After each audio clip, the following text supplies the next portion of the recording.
American airplane factory, one of many. One bomber, thousands on the way. An angel of death. Death to those who mock at free people. Death to those who tell the world they are out to wreck the American democratic system. Hundreds here, thousands, tens of thousands on the way.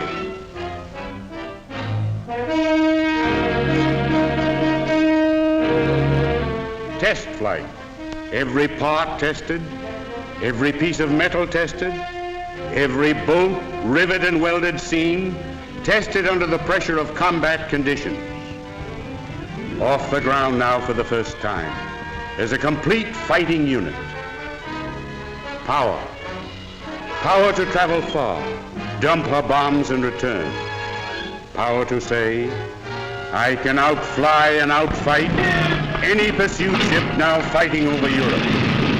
I am the strength of the people of the free world.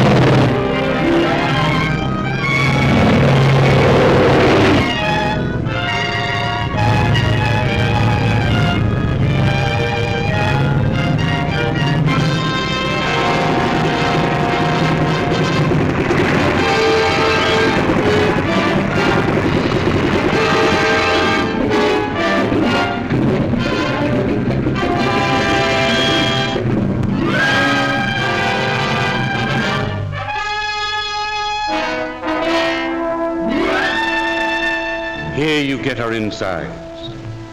Aluminum alloy, light and strong. Steel, copper, brass, a dozen other metals, put together like a fine watch.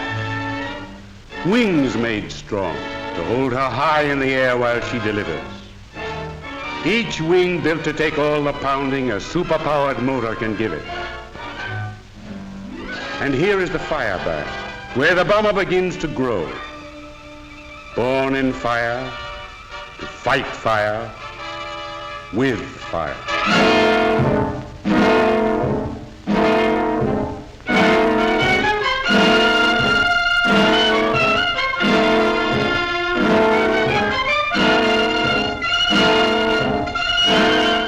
She's going to have the guts, wind, stamina, to fight and deliver death. A belly full of it to those who are asking for it. Made of metals tempered and strong, woven together, strong. American mass production, American know-how, hands with know-how, minds with American know-how.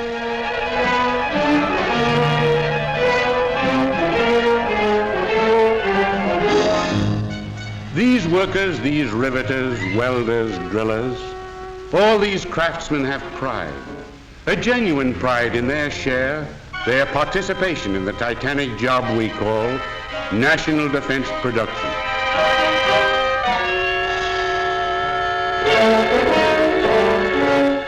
Parts, more than 25,000 for each ship. Parts stacked up, waiting to be assembled and woven into a living destroyer traveling the sky. We are taking these parts, weaving them into a thing that breathes and lives. Breathes with the spirit of America. The spirit that says, don't tread on me.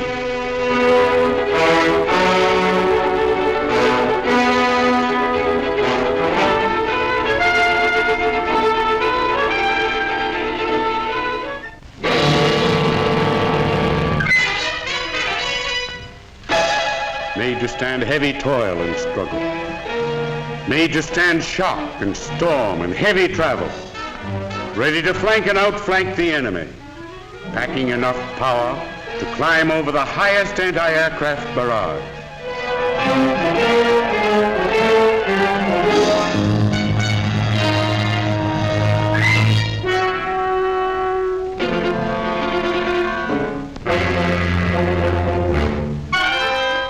everything under control.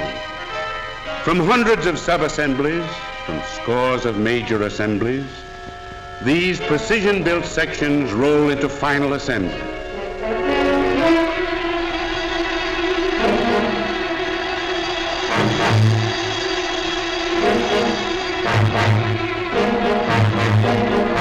Day and night, 24 hours a day, 7 days a week, 365 days a year.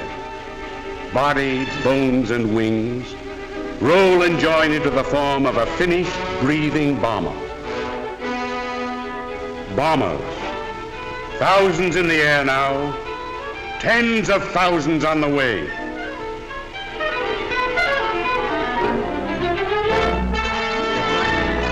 The motor, raw, naked power, a Niagara of horsepower. John Henry on one wing, Paul Bunyan on the other.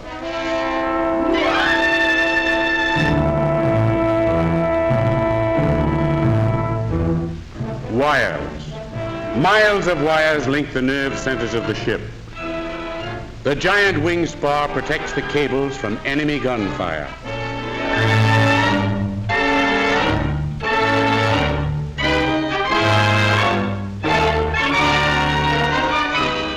And she packs guns. So many guns the Army won't let us tell about. A flying arsenal. She's the toughest fighting ship of her size in the air.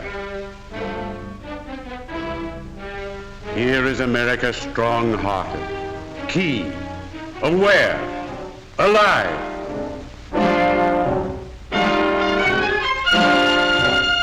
Massive, honest. This wing seems to say, you can count on me.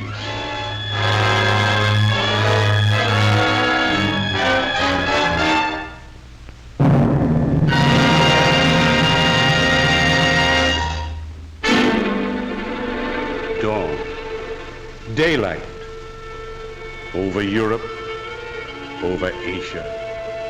Night, black night.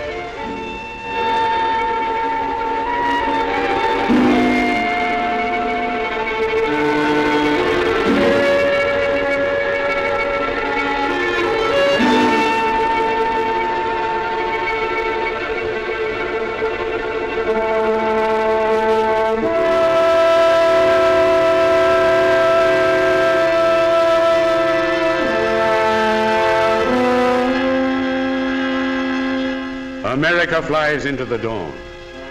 Bombers for a new day.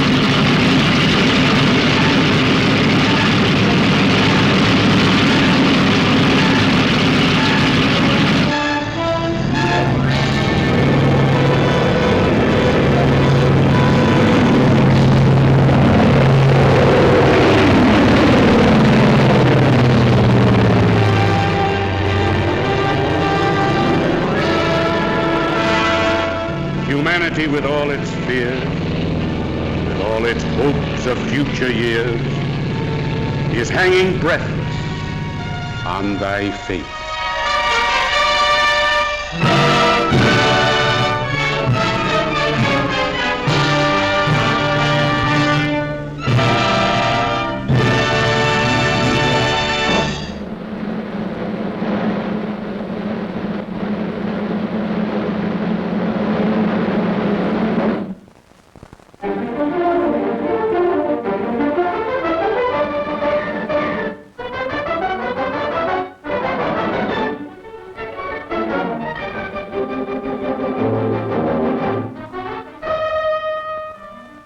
This picture was photographed in combat zones by cameramen of the Mediterranean Allied Air Forces and by pilots of the 12th Air Force, who, during missions against the enemy, operated automatic cameras in their planes. Behind the pilot, shooting forward and back. Under the wing, In the wing, timed with the guns. In the wheel well. In the instrument panel, photographing the pilot himself.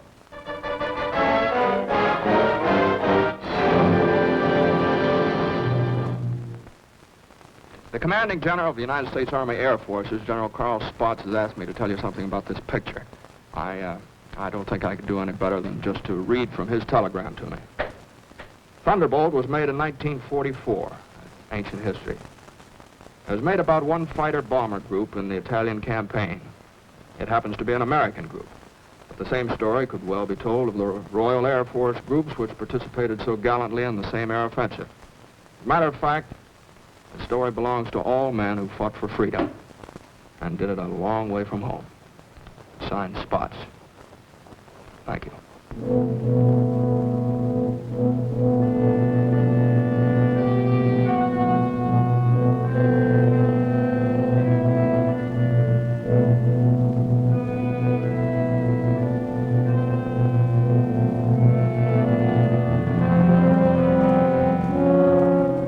To the Italian man in the street, or what's left of the street, this is the fulfillment of a promise. The promise of the fascists to build a 20th century Roman Empire, conceived in tyranny and dedicated to the proposition that some men were meant to be slaves of other men.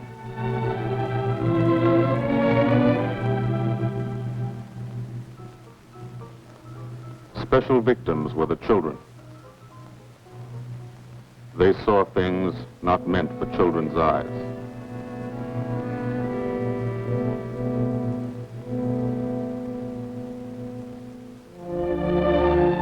From the air, Italy is more remote. The airman never sees the face of the people, only the face of the country. From the air, you look down at the mountains. Look down and wonder how our men on the ground ever got through. Mountains and rivers. The Volturno, a lot of American blood in that one. Natural barriers made other campaigns tough too. Exhausted Hannibal's elephants, Caesar's legions. For the airmen, the ground war is remote. The only war you really understand is the air war. You can see a pattern to it. Lots of the country never been touched. Little towns that walk the ridges, like tightrope artists to keep from falling off. This one didn't matter. When something did matter, that was another story. This is how we changed the face of Italy. From the air.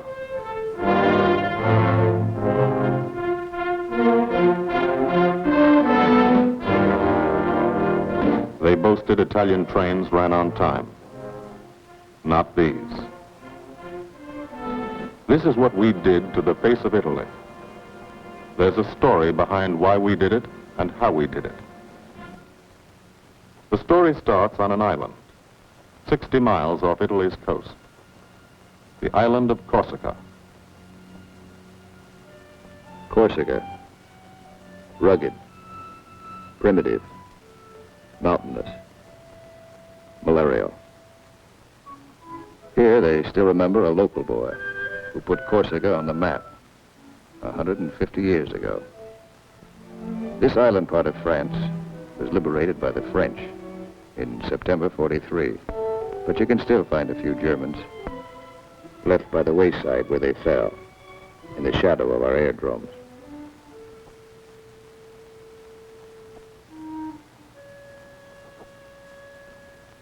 Alto Air Base.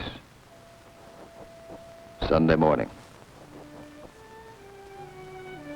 Here, Sunday is like Monday, and Monday is like every other day in the week. A working day.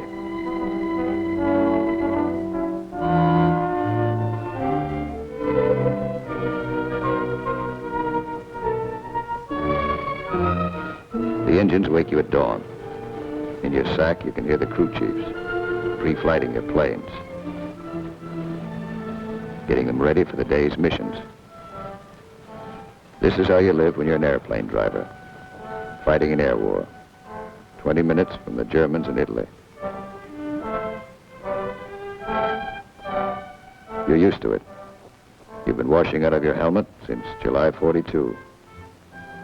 From the Holy Land to Africa, across the desert, Egypt and El Alamein, to Libya and Tunisia. 1,300 miles. You moved when the infantry moved. Sicily and Italy. 58 moves in 2 years. Now Corsica. This is the best deal you ever had. Call it the country club.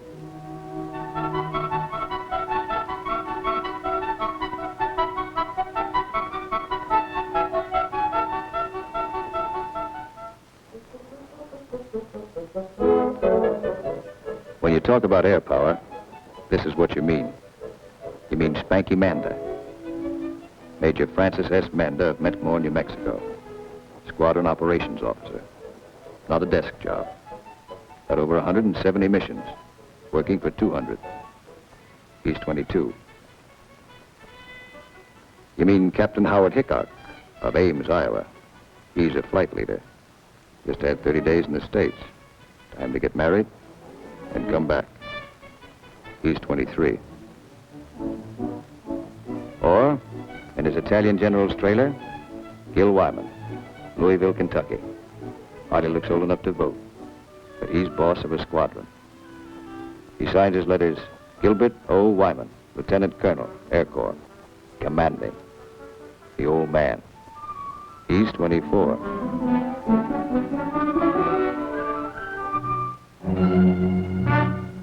Sunday morning.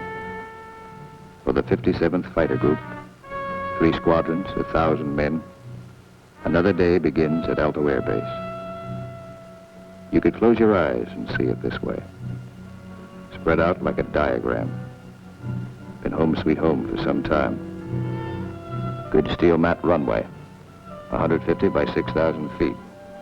Tower call sign is Breakneck. Lots of jokes about that. We share the field with a French fighter group. Don't speak the same language, but we fly the same airplane against the same enemy. Each lost a man yesterday. We get along.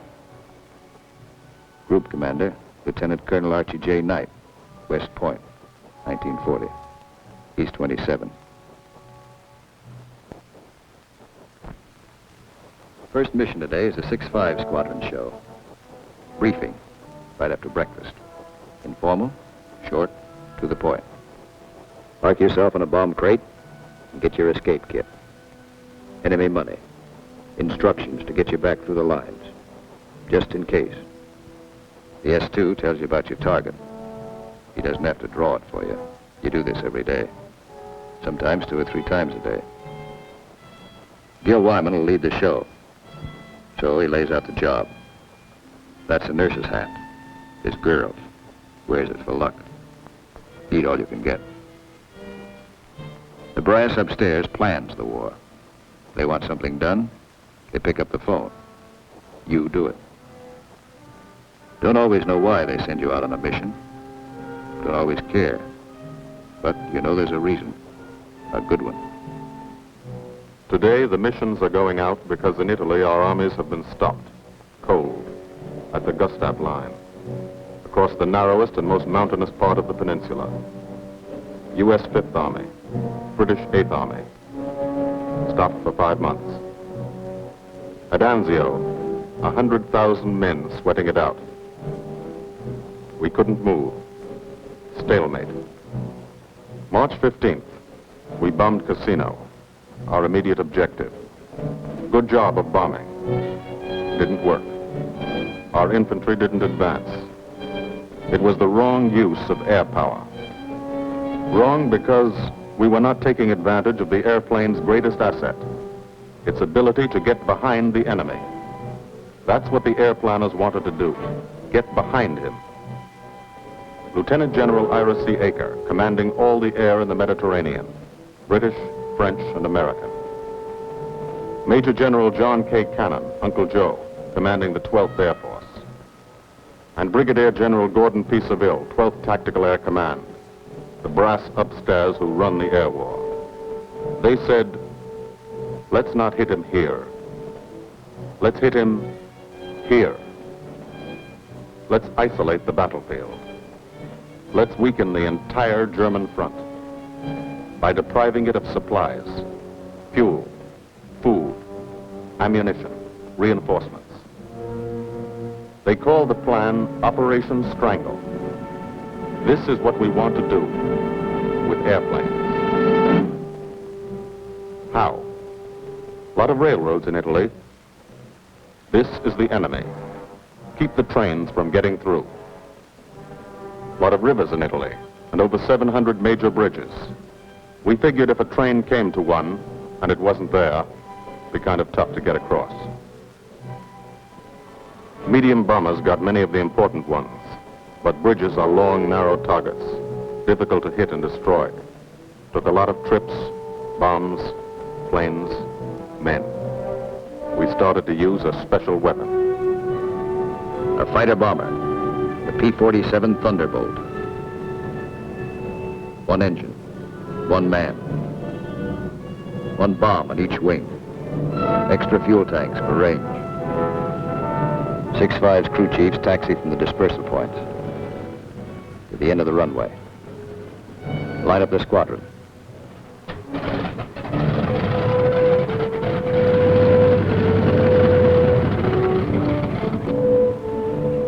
All the pilots have to do is climb in and take them away. If you're a crew chief, you've got your own P-47. Sometimes you think of it as your personal airplane. The pilot's a fellow you lend it to every day. You let him fly around in it, and you expect him to bring it back in good condition. No bullet holes or flak holes. After you've been lending your airplane to one pilot for a long time, you get attached to him, too.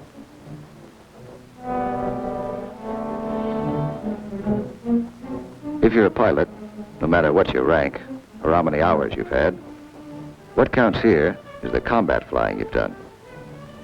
Unless you've done plenty, you're a beginner. You're called a sprog. And you remain a sprog until you're wise to the tricks of the trade. After you've put a few missions behind you, you become a sport. Then, with plenty of action, 50 or 60 missions, if you're still around, you're promoted. You become an old sport, a veteran. The big shots, like Gil Wyman, are called wheels. No one knows exactly why. This fella's a wheel, too. Says so in his plane. Major Richard O. Hunziker of Tucson, Arizona. Got 179 missions. Your crew chief can't go along, so you always like to tell him what you're going to do. Got a triple threat mission today. Each section's going after a bridge. I'll come in on a course of about 40 degrees. Same old thing. Go out there and dodge around in the ack-ack. Dive bomb out of a left-hand turnabout and carry the bombs right on down. We're flying top cover on the other two sections while they bomb, and then we go in ourselves. Weather's supposed to be Cavu, so maybe we'll have a good show.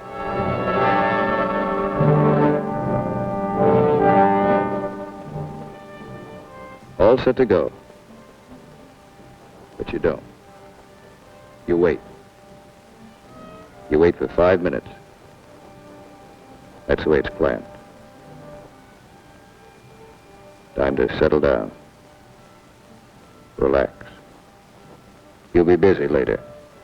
So if you've got any thinking to do, and who hasn't, now's the time to do it.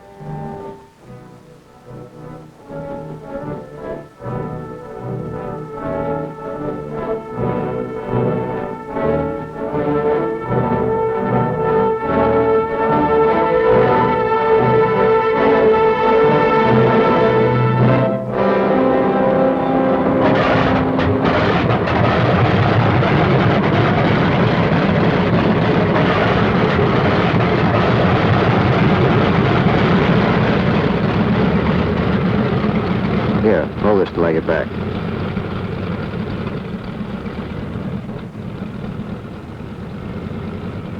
Takeoff is always rough. Thunderbolt's a heavy airplane. Besides, you've decorated it like a Christmas tree. Belly tank, rockets, guns, 500-pound bombs, cameras. Hello, Breakneck. Cola Leader here. We're clear to take the runway for a takeoff. Over. Roger, Cola Leader from Breakneck. You're clear number 1 to take off. Roger, Breakneck. Thank you. The mile of steel runway will shrink to nothing under you. Halfway down, by the tower, you'll be committed. That means you can't slam on the brakes and stop. Once you're committed, you usually go up. First pair, Wyman and Gustafson.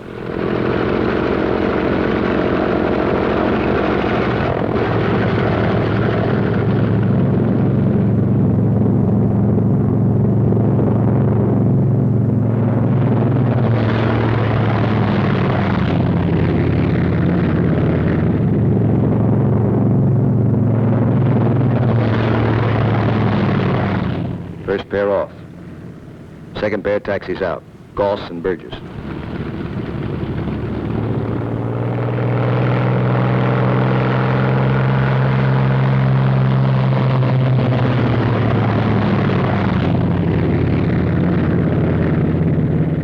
Made it okay.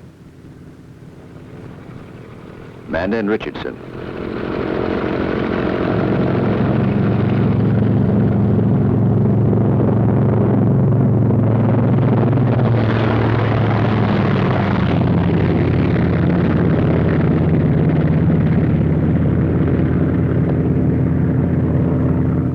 Smith and Atwood. Come on, get her up.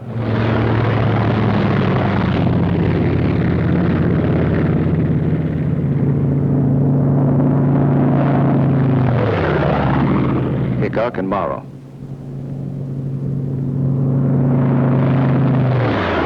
Last pair, Welby's and Hunziker.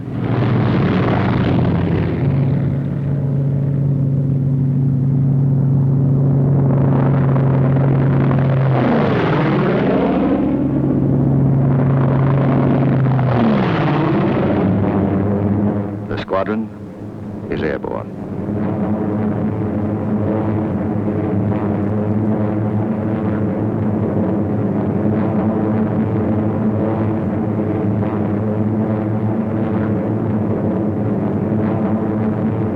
Over Corsica, then out to sea, on the deck.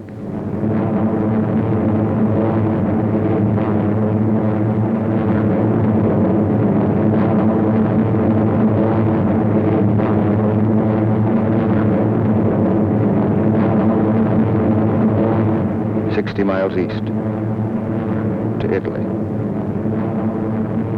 Flying from Corsica, you go only 60 miles and you're 150 miles behind the German front.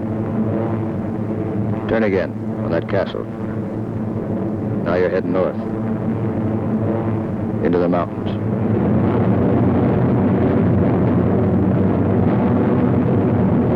Leader section, red section, black section.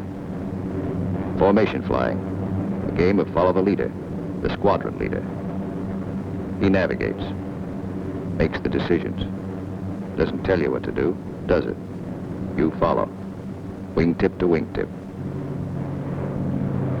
He turns, you turn.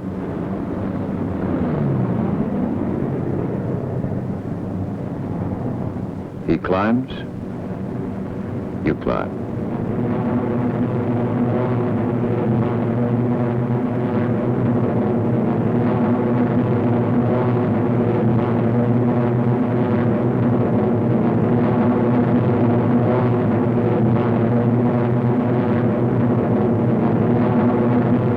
Climbing still to 10,000 through the clouds.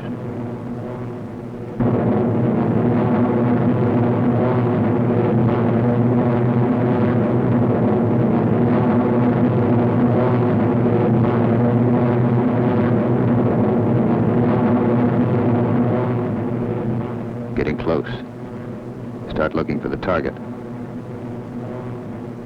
Stuck down there in one of those ravines. All look alike. Wingman, he's back. Keep the formation spread out.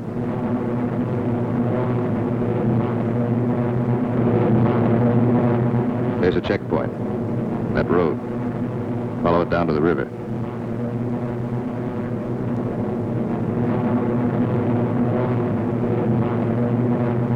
Your first bridge should be down there. Somewhere.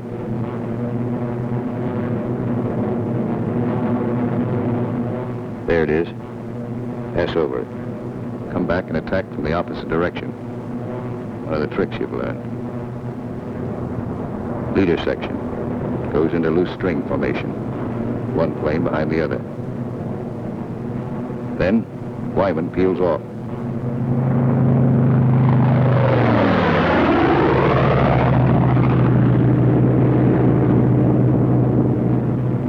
The rest of the section follows. At 2-second intervals.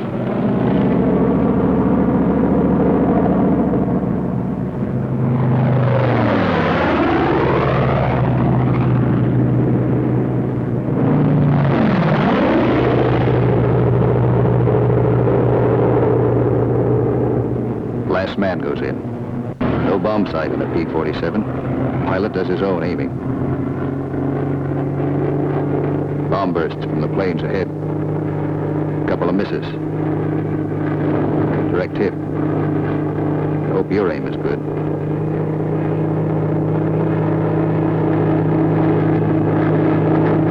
Drop your bombs.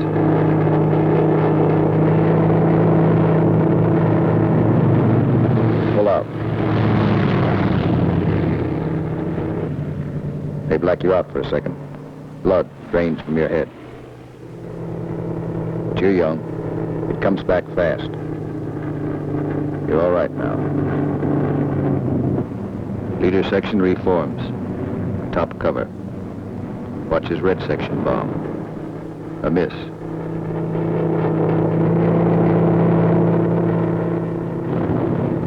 Another miss.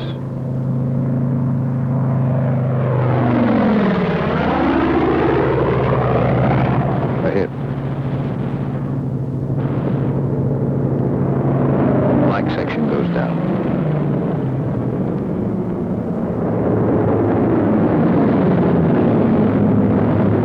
Straddle the target. Concussion should do the trick.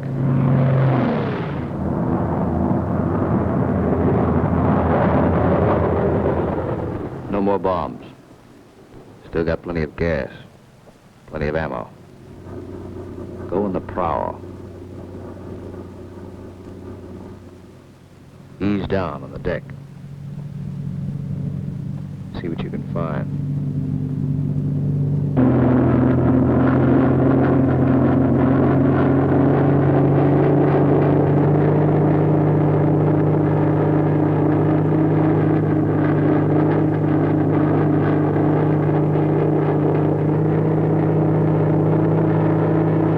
Railroad tracks. Following tracks. Not a bad way to find a train. You spot one. Kick her over.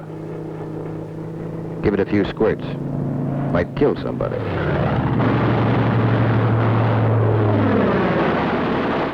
Bust the locomotive first. Train can't move now. Let's see what's in those boxcars. 12 of you. You'll all crisscross in.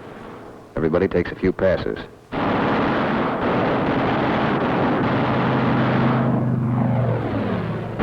Try the cars one at a time. Might be something interesting in them. Usually is.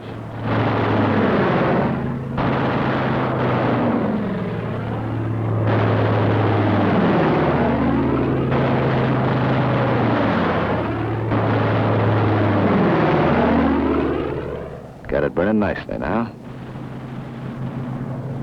Take another pass. For luck.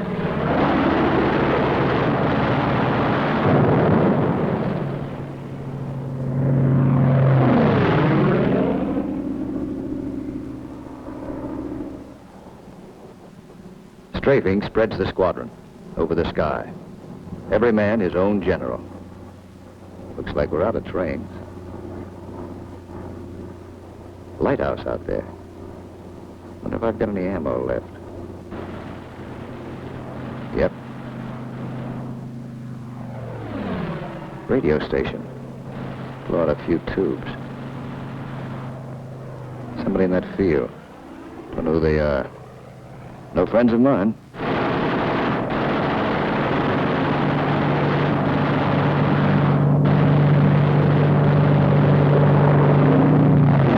Cherry vehicles parked in that farmyard. More in back. Must be a headquarters. Houses around here look kind of suspicious. Might be something in them. Nothing in that one. Nothing in that one.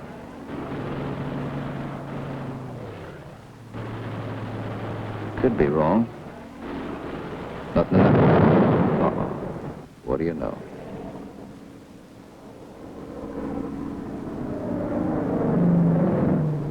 Back at Alto. No one is sweating out 6-5 squadron. 6-6 is taking off.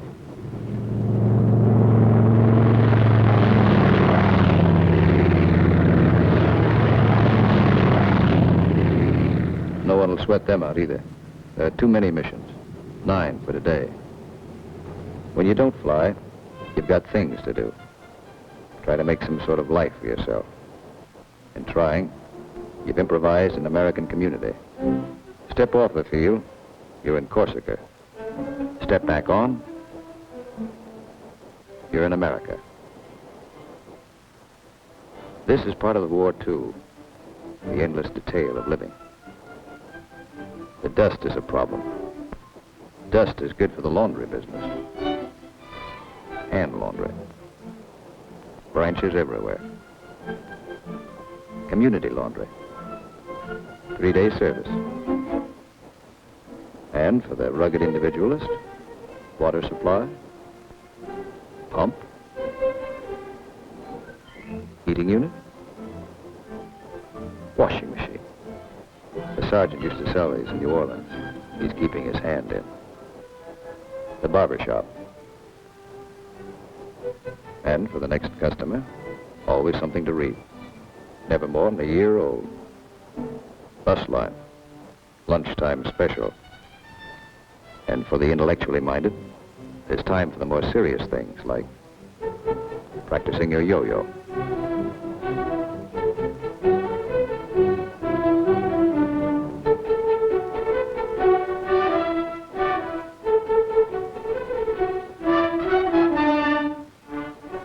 If there's anything you want, don't ask for it. Build it. Build as though you'd be here forever, knowing you may get orders to move tomorrow. 6-6 found this canyon, made it their living area. Nobody said they couldn't. Nobody says you can't have a house. Build it. Nobody says your squadron can't have a beach club. Build one. Nobody says you can't dam up a river to make a swimming hole. This American community has everything.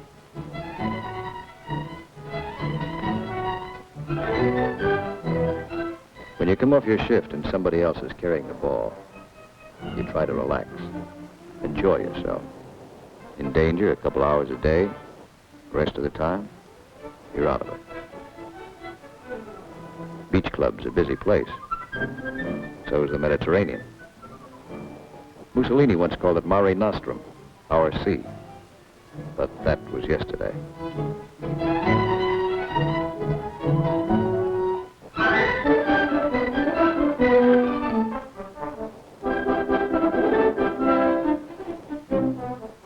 The yachtsman. An old wing tank and a few odds and ends make quite a boat. The crew chief scrounge parts. Scrounge is polite for steel. Scrounge him from wrecked Jerry planes, banged up Italian cars, old parachutes for sails. They use only the best quality junk. Sometimes when you can get a PX ration of beer, you drink it. Then you look like this.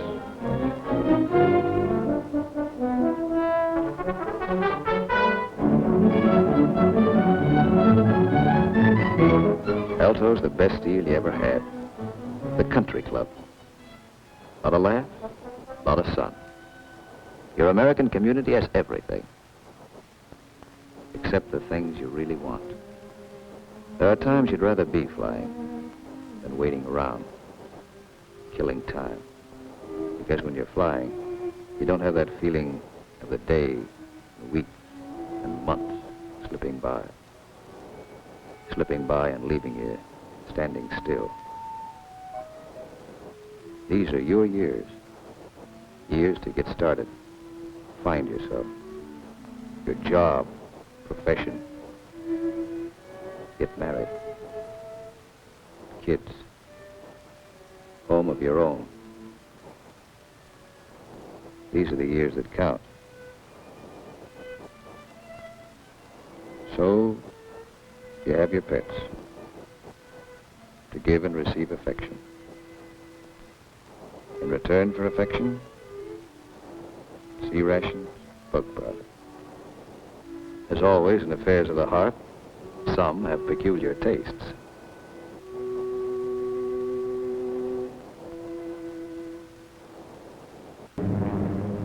Six Squadron, heading out. 6-5 Squadron, heading home. A meeting in the air comes and goes fast.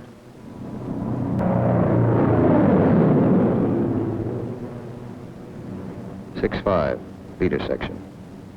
One plane light. When you reformed after strafing, you noticed it. Nobody saw it happen. Maybe spun in, maybe bailed out. You'll think about it later. Now you're waiting for that first sight of home. That's Sarago Air Base. That's Bavenko. You're on your own street.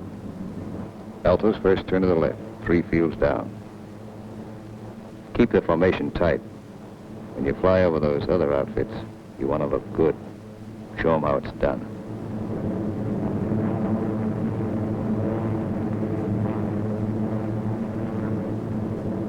Alto, home. You come in low and peel up.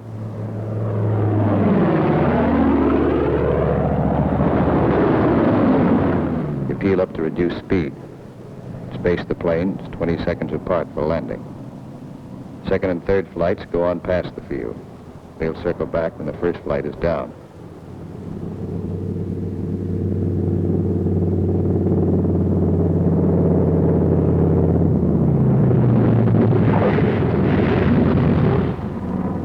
Drop your gear.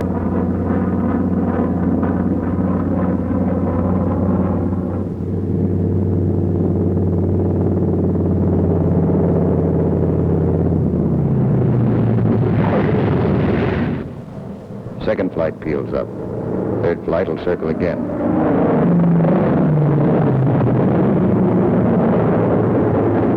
This is all the flying the ground crews see. You like to give them a kick.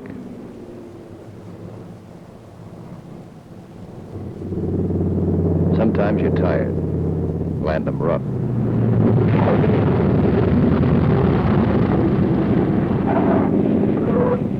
It's embarrassing. The colonel's not happy about the flak holes. New airplane. His crew chief will be mighty sore. And how will you explain this away? Then, after the interrogation, you relax. Grab off some donuts and coffee. Jive with a Red Cross girl who meets every mission. And fly the show all over again, on the ground. Wyman goes back to work at being a colonel. Missing an action report to sign. A telegram from the War Department has to start somewhere. By mid-April, every rail line in Italy was blocked. We drew a line of interdiction across the country. No train could move south of it. South of it, the railroad system was dead. But the German had to keep the supplies moving, still had highways. He took to the roads. so we took to the roads. This is what the Germans fear most. You don't blame them. This is the way Rommel got it. He isn't the only one.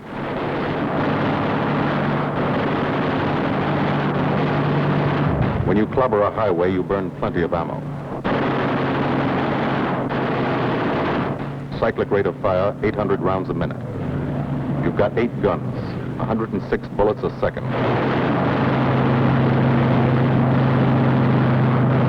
Rockets.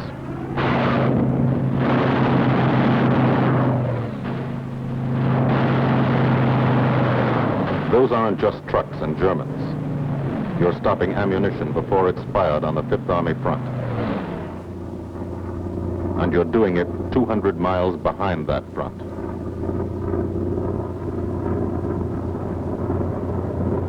In the weeks that followed, from Corsica to Italy was like a trip to the corner drugstore. You could do it in your sleep. We averaged 8 and 9 missions a day at the 57th.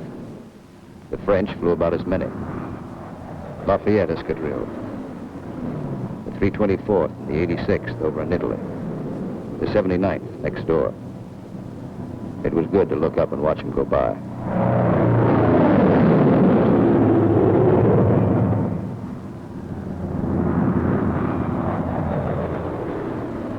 But there were other things. There were those pillars of smoke. Never knew when you'd see one. That's a wreck. A P-47's cooking, and there's a man in it. When they hit like this, there's nothing to do. Let them burn. And stay clear of the exploding ammo. Keep on landing. You have to. No place to park up there. Why did it happen? Engine cut out for a second. 200 yards from the runway. 200 yards from home. Flak damage might have caused it. You'll never know for sure. All you know is, for some, the war is expensive. You wish the people back home could at least see it.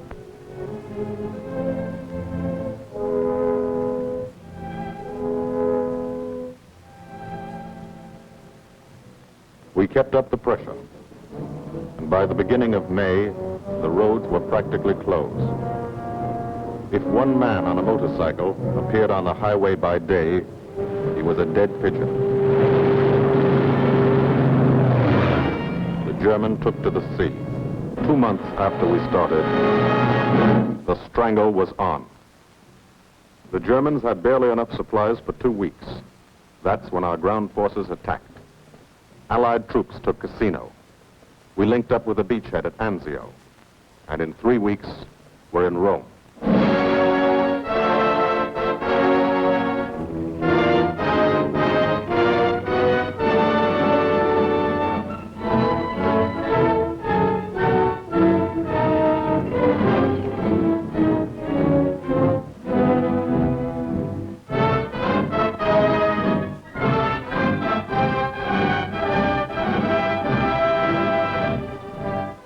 The men on the ground pushed north, and as they moved up, they saw what had been done to help them. 10,000 enemy vehicles, destroyed or damaged.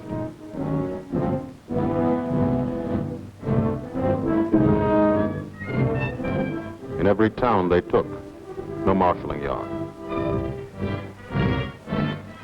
How many German tanks went out of business because of the gasoline these trains never carried?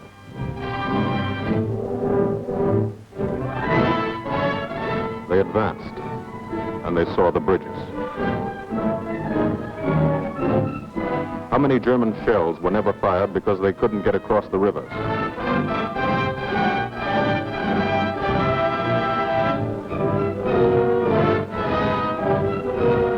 The ground forces exploited their breakthrough. In plain language, they shot and killed Germans. And they ate up the country. Almost 250 miles in one non-stop offensive. The ground forces won a battle, but they still had a war to fight, and you were still flying missions. Up from first light to last light. Only the coming of darkness would stop you. Only the coming of darkness would bring the last missions home to Alto.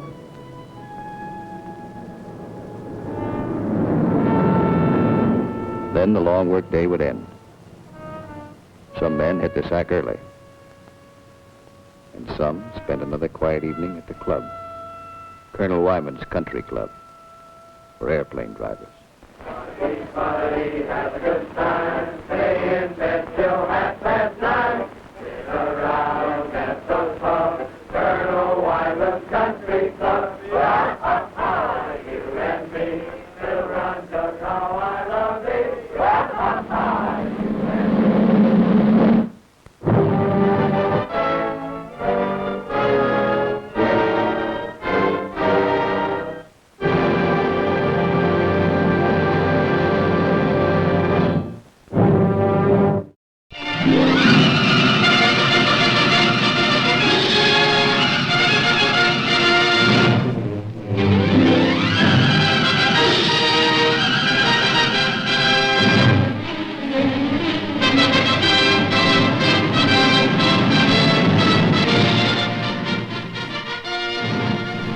The picture you are about to see was taken from Air Force Combat Film Digest.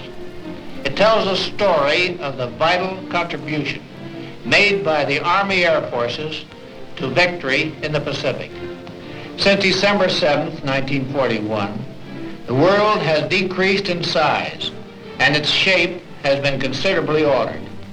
This phenomena, which has brought disaster to our enemies, will remain as a lasting tribute to the skill of American aviation, its workers, and the personnel of the Army Air Forces.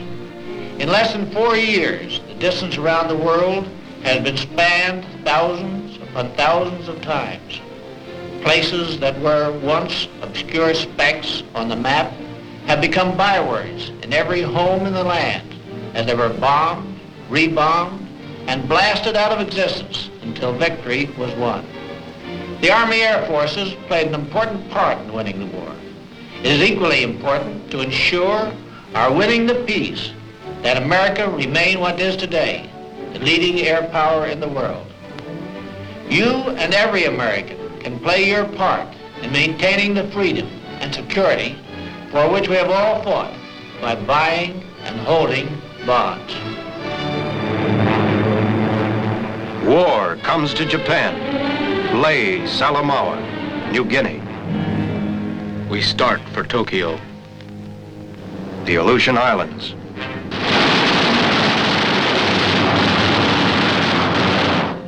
We start from another direction.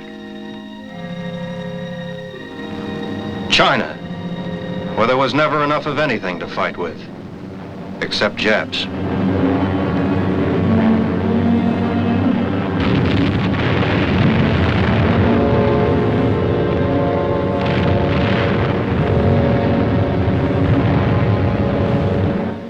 Trying. Just another one of 100 blobs of land to retake in the Pacific. Wake Island. We got it back. Burma, penetrated by the airborne infantry of every nation. Practically nothing stopped us. On the road to the Philippines, Hollandia.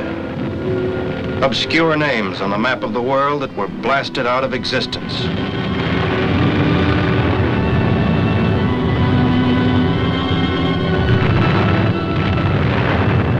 And for every bomb, every bullet, and every dead Jap, we paid. We paid for a global war under conditions that hardly seem possible now. We paid with endless supplies and materiel.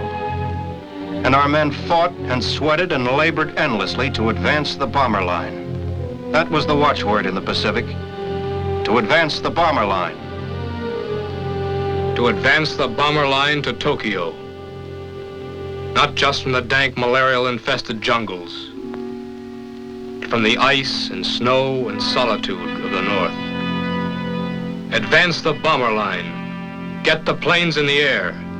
Destroy the Japs.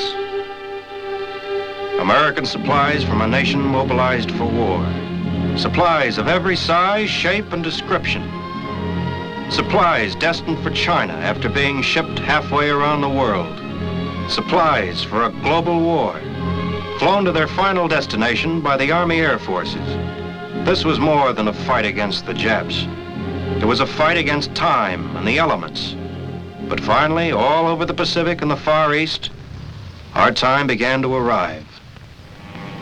The supply line that stretched halfway around the world served its purpose. From the airstrips that had been hacked out of the jungles, the Army Air Forces gave the infantry the one thing they lacked for so long: air-ground support. Fighter aircraft swooped down to destroy the enemy.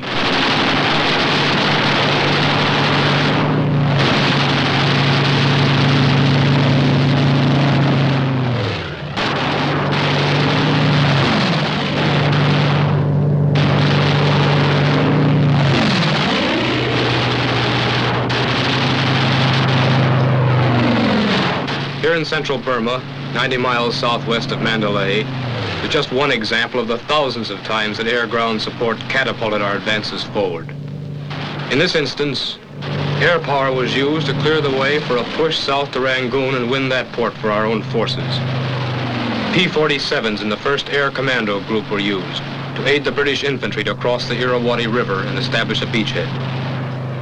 The air action ranged in a 50-mile radius. The pilots, guided by intelligence reports, were in constant communication with ground installations. They bombed and strafed everything the Japanese had so carefully installed. What would have taken months of hand-to-hand fighting and heavy casualties was accomplished in a matter of days. And even as this beachhead was consolidated, it was clear that the British-American air-ground coordination would push the Japs out of Burma. This is an emergency hospital located 7 miles behind the front lines in northern Burma. General Stilwell watches as Chinese casualties are brought in to be treated by Lieutenant Colonel Gordon Seagrave, the famous Burma surgeon, and his staff of Army doctors and Burmese nurses.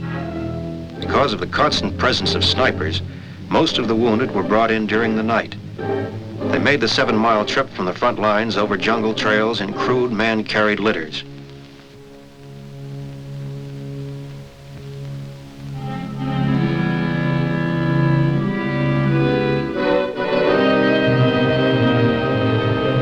This base, like many others, was supplied with medical equipment and plasma by the Army Air Forces. The wounded men, after being treated, were carried an additional 14 miles to a landing strip where they were flown back to a general hospital at Lido, a trip that would take 15 days by foot. The Army Air Forces made it in 1 hour and saved the lives of countless soldiers of the United Nations who were patched, mended, and revivified by the combined miracles of modern medicine and air power. No sooner was a new base secured in the Pacific when the same relentless, monotonous tasks began all over again. At Saipan, supplies, equipment, engineers followed in the wake of the invasion forces to make the island operational for the Army Air Forces. Work began even while the freshly wounded men were still being evacuated to Kwajalein.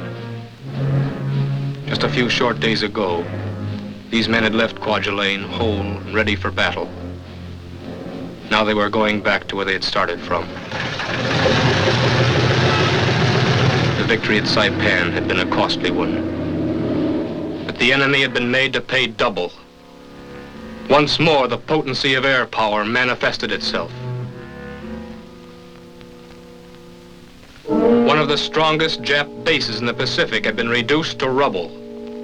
The Japanese warlords knew now that soon no part of the homeland would be safe. Then began one of the miracle jobs of the Pacific, a job that had to be completed within hours of the time it was begun, to rebuild and lengthen the newly captured airstrip to accommodate the weapon that was eventually going to win the war. It's history now how the job was accomplished. And out of the vast stretches of the Pacific roared the mightiest bomber the Army Air Forces had ever dreamed about, the B-29 Super Fortress, with the dust of the Kansas plains still embedded in the shiny silver wings. This was the bomber that was designed to carry the war directly to Japan itself. the zenith of the long-range plans for victory in the Pacific was in sight. However, there was an obstacle in our path. It was called Iwo Jima.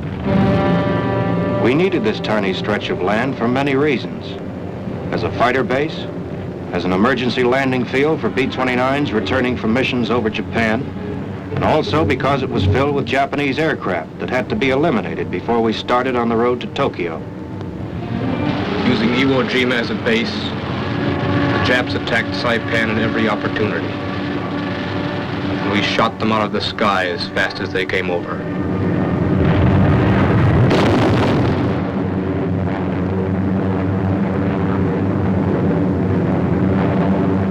They hit us, too. Hit men. The painstakingly built airfield. And B-29s. Reasons enough to make the step that followed. So, we had to take Iwo Jima, no matter what the cost was. When the smoke and the fire and agony and the dying was over, this is what was left. But Iwo Jima was ours. The fighter planes on its airstrip were ours. And the B-29s had their emergency landing field. The road to Tokyo was wide open. Guadalcanal, New Guinea, Rabaul, and Tarawa were left behind now as the Army Air Forces began to systematically destroy vital targets of the stolen Japanese Empire.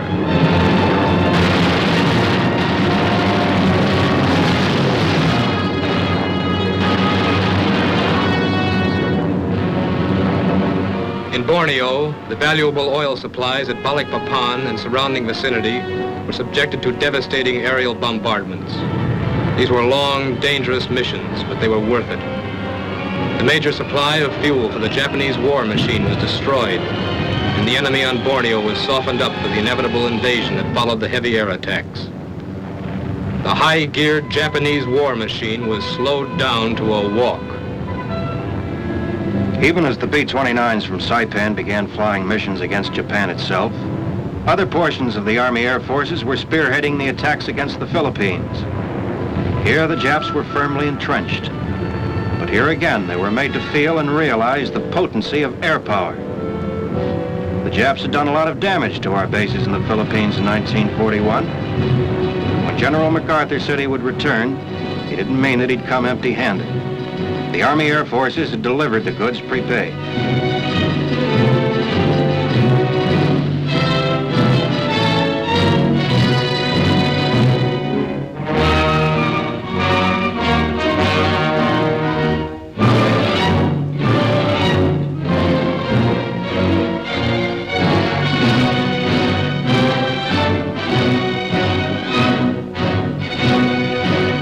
The recapture of the Philippines and the liberation of its long-suffering people is just part of the archives now.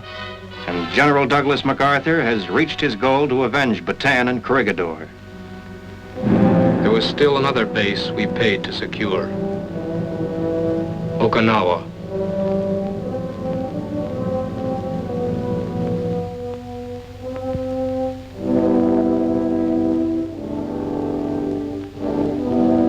On a nearby island rests one more soldier.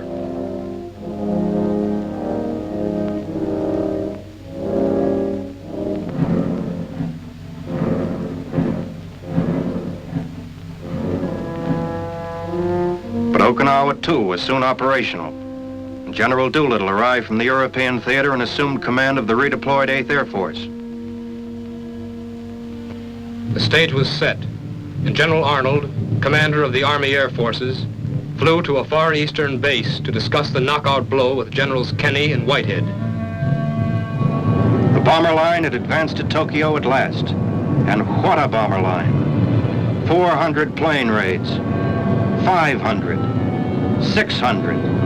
1,000. The island hopping, the naval battles, the hand-to-hand fighting of the Marines and infantry were all paying off at once. Japanese aircraft production was reduced 50% within a space of weeks. Japanese shipping was slashed to shreds, and their war plants were systematically eliminated. The super fortresses rained a constant stream of destruction and were accompanied on their missions by strong fighter escorts to protect them. Tokyo, Kobe, Nagasaki, Yokohama, Curie, and every other major city of Japan was bombed and rebombed by the B-29s. Entire cities were destroyed, while others were left smoking and paralyzed. Millions of Japanese were forced to flee. In these final days of the war, air power and air power alone was bringing a nation to its knees. It remained for air power and air power alone to finish the job.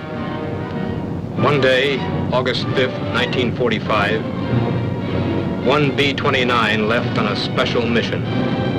One airplane that represented the people of the United Nations and the millions who had lost their lives. One airplane that represented millions of man-hours of labor and billions of dollars of American money. That airplane carried the atomic bomb, and its destination was Hiroshima.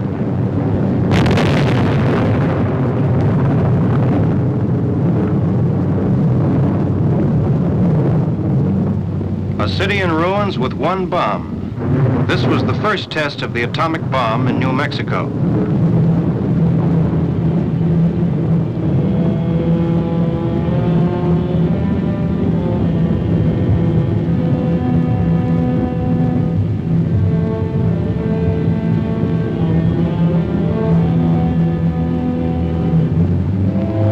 Nagasaki destroyed a few days later with a second atomic bomb, so much more powerful that the first one was already obsolete. On August 14th, 1945, the Pacific War was over.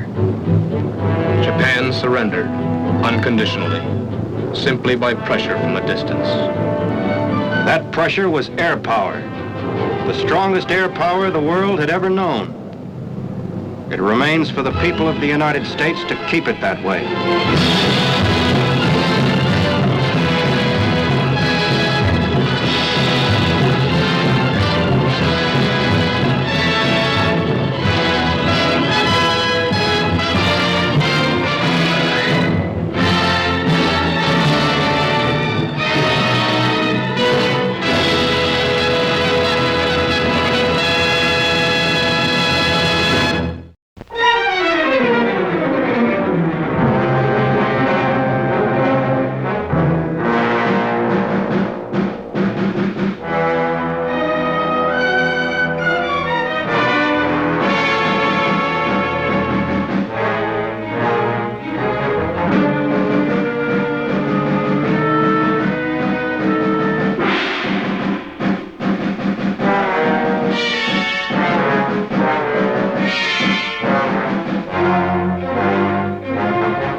Now we know where we're going.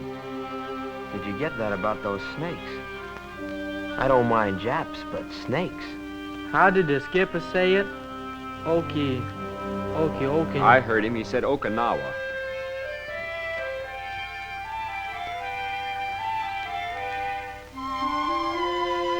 You know, they say this place looks like the country around Frisco. Yeah, but the people look like Japs. Frisco? They don't like it up in San Francisco when you call it Frisco. Spent my honeymoon up there. Drove up from L.A. Made it in 8 hours. 400 miles. 8 hours? What was holding you back? I used to make it from Buffalo to New York in 6 flat. That's 370 miles with hills. 370 miles. Why, right here we're closer to Japan than that. We're just 325 miles from their home office. 325 miles. You heard him. That's what the old man said. 325 25 miles. Boy, that's closer than Milwaukee to St. Louis. I always felt pretty safe in St. Louis.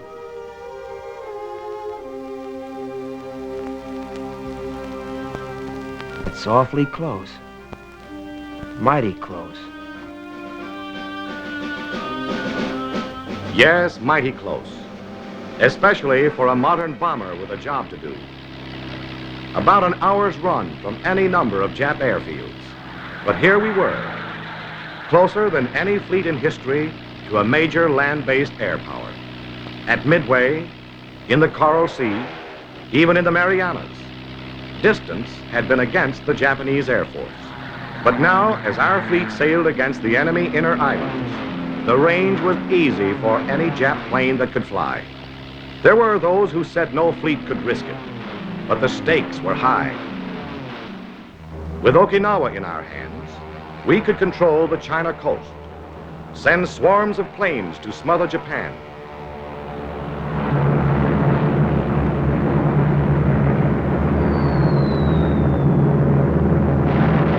We were reaching for the throat of an empire. The risk must be taken. On the island of Okinawa, 5,000 miles from San Francisco, the earth shook from a fearful pounding by our ships and planes.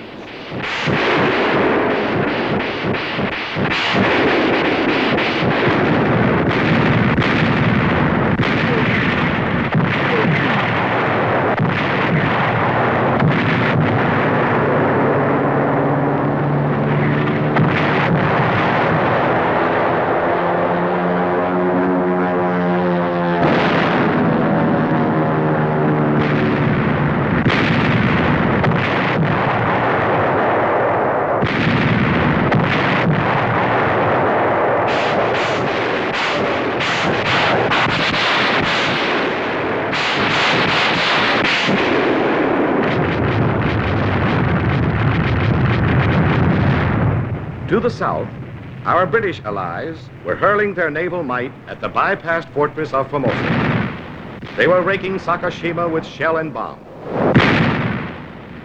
England's greatest battleships and newest carriers were there, screening us on the south, paying off with pleasure an old debt to Nippon.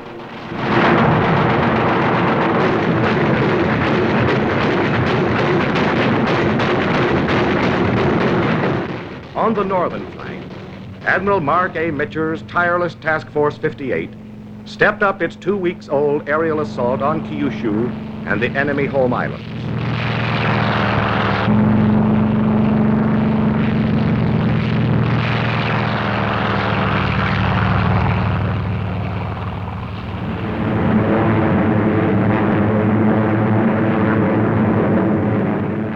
It was the 4th of July in reverse, on Japanese shipping, harbors, airfields, factories.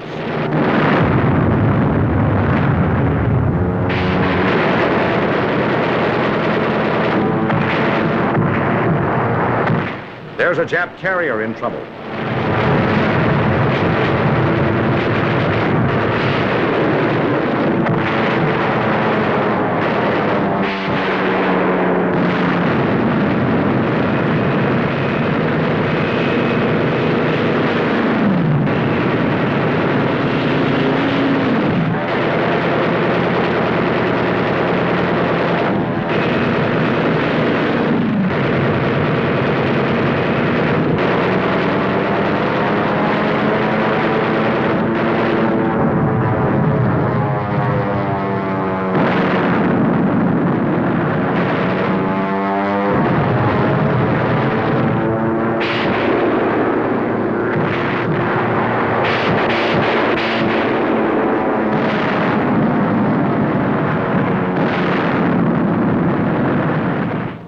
Men of the Navy, 400,000 men, called it Love Day. Elsewhere in the world, it was Easter Sunday, 1945. At 8:30 that morning, the Marines and the Army went in.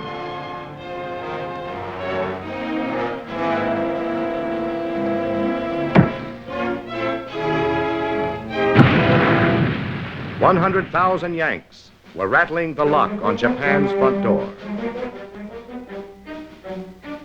They were plowing sacred soil with American boots, tractors, tanks.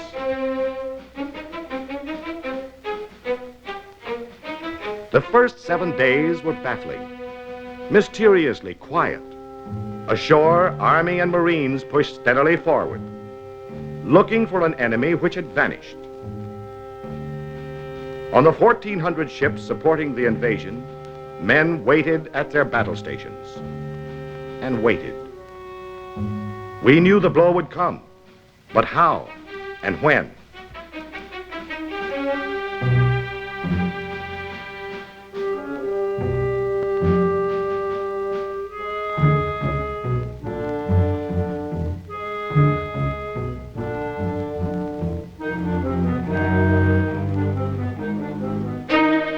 Then it struck.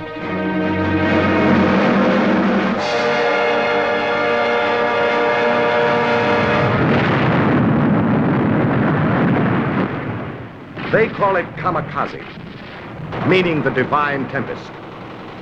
We call them suicide planes, manned by pilots wearing the ceremonial red sash of the kamikaze corps. They specialize in one-way trips. Their destination, the deck or hull of any American ship onto which plane, bombs, burning gasoline, and red-sashed pilot can crash.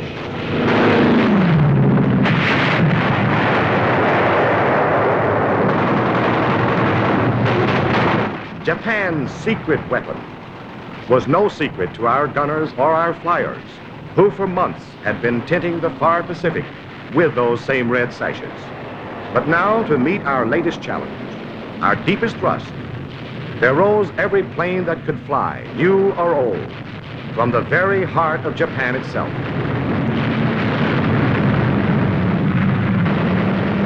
"16-year-olds, still in aviation schools, were given their wings, a sash, and a mission. It was a maniacal, all-out effort to smash our sea power, isolate our troops on Okinawa. It was desperation. It was suicide. But it would be the pattern from now on to the very finish. A struggle between men who want to die and men who fight to live.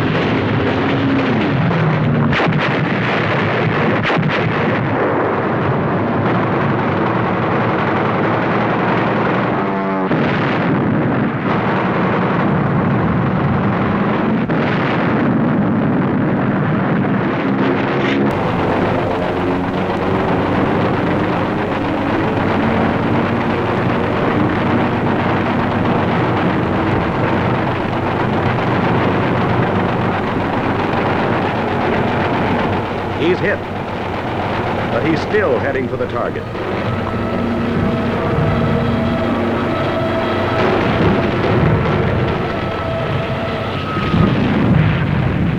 Missed.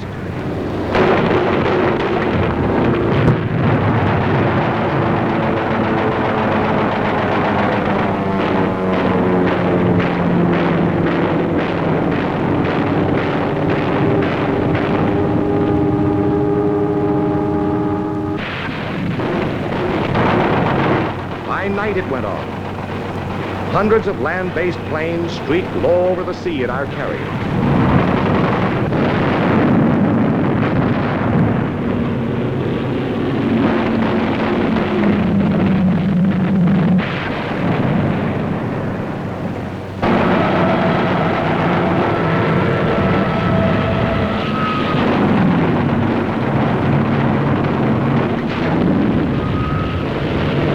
They dove out of the dawn, raced through dull overcast to throw themselves in screaming, smoking fury at Admiral Richmond Kelly Turner's ships off Okinawa.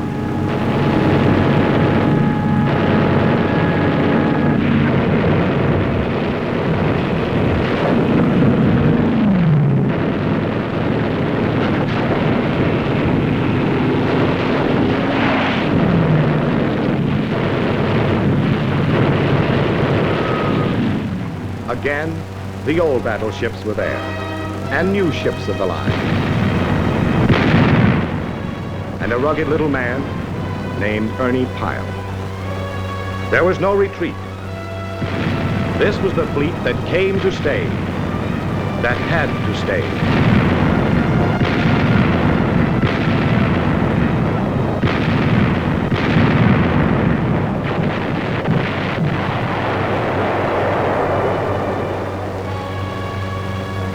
Had to stay because the men that the Navy landed needed tons of steel from Navy guns. Even as we beat off fresh waves of Jap planes overhead, the big guns of the fleet smashed enemy strongholds miles away.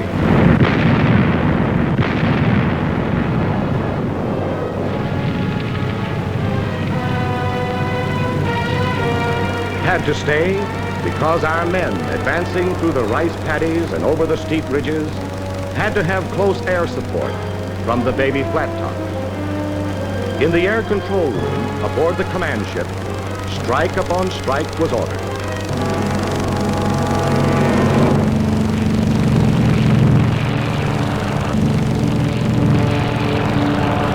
Then the Navy and Marine flyers laid down precise, deadly rocket fire to help make the next 50 yards of advance less costly.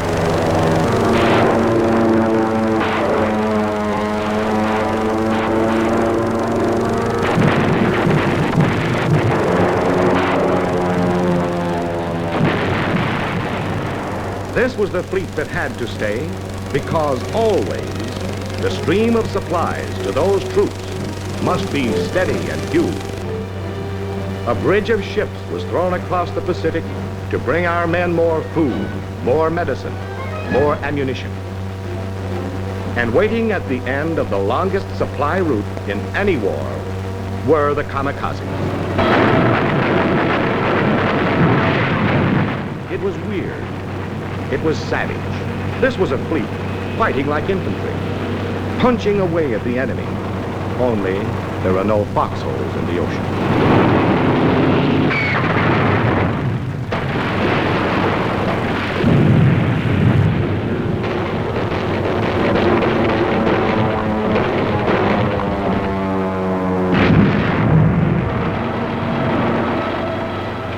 March 18th to the 21st, 556 Japanese planes destroyed.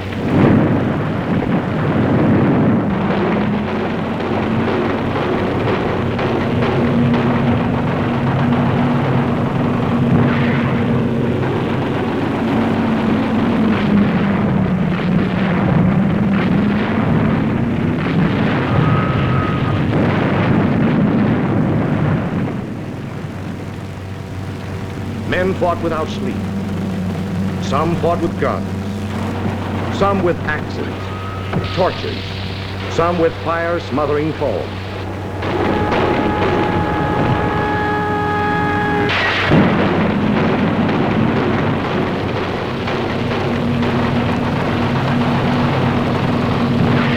It was fix and fight at the same time.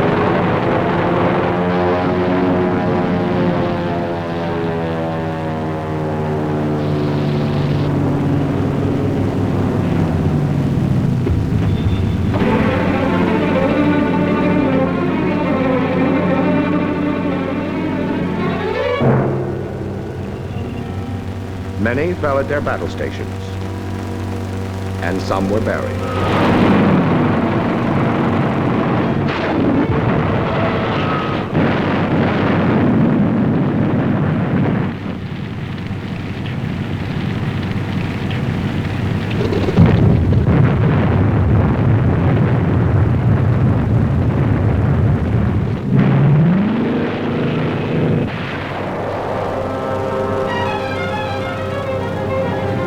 Don't Give Up the Ship became more than a schoolbook legend. It became a fact of life.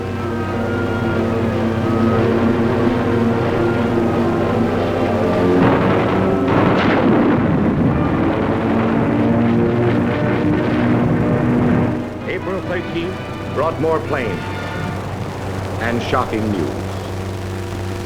Between attacks, weary men afloat and ashore paid honor to the beloved figure in the blue Navy cloak, said farewell to the father of the modern American Navy.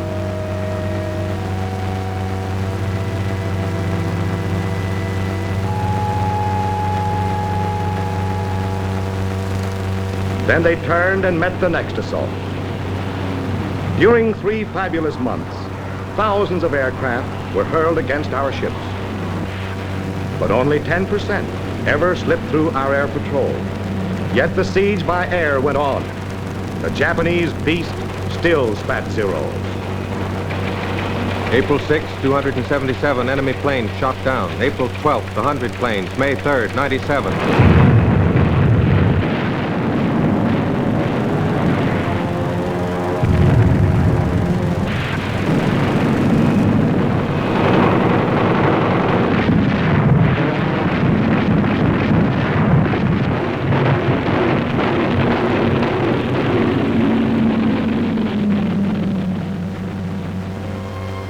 In the early gray hours of the morning watch on May 9th, the great news came. VE Day in Europe. It came first to the lookouts, to the men who stand guard while the others sleep. Men were glad and grateful. Home seemed a little nearer. But for now, VE Day was simply the 1,247th day of our Pacific War. From the rolling decks of our carriers, the fighters rose once again to intercept the enemy.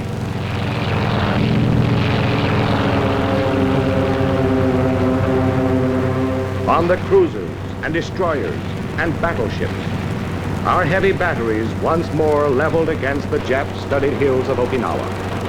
The barking 20s and 40s sent streams of fiery lead into the world's last alien sky. May 12th, 164 Jap aircraft down. June 3rd, 45. June 6th, 67. June 8th, 30.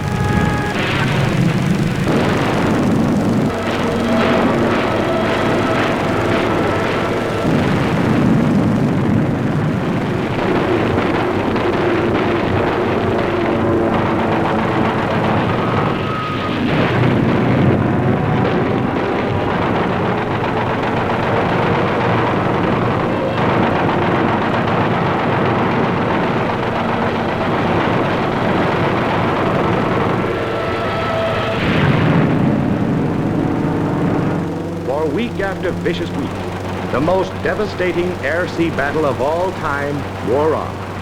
The Japanese paid with their Air Force, with their newest ships, 4,232 planes.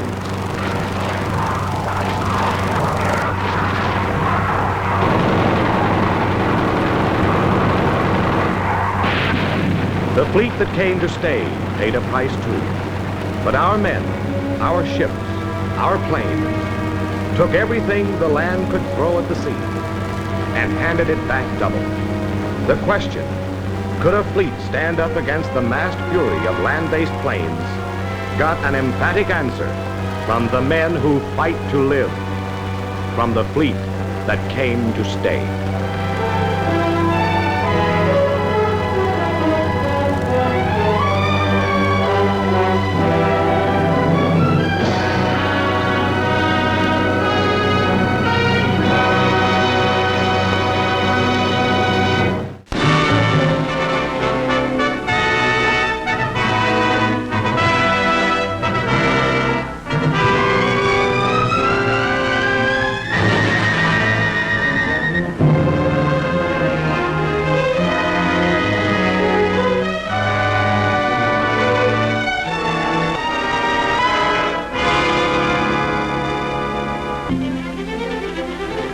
Here is the famous Berlin Sleeper on its way to raid Frosinone Aerodrome near Rome. The 103 bombing missions of this remarkable fortress include targets in France, Holland, Belgium, Tunisia, Italian Libya, Pantelleria, Sardinia, Sicily, and Italy. The Sleeper is now back in the States.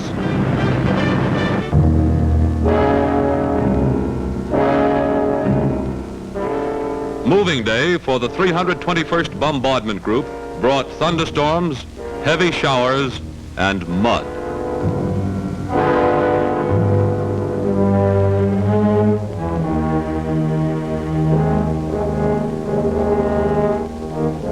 trains, tractors, and men were bogged down to a snail's pace by the weather conditions. But in the 48 hours allotted for the job, the camp was torn down, equipment and supplies loaded and packed, and the movement completed. They used C-47 cargo planes and their own B-25s. 24 hours after they landed in Italy, the group flew their first mission.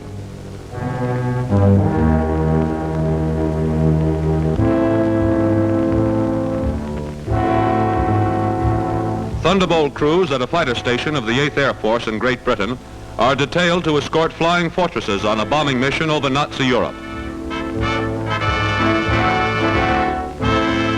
While the pilots are briefed, ground crews have prepared the P-47s, loading machine gun ammunition, testing the guns,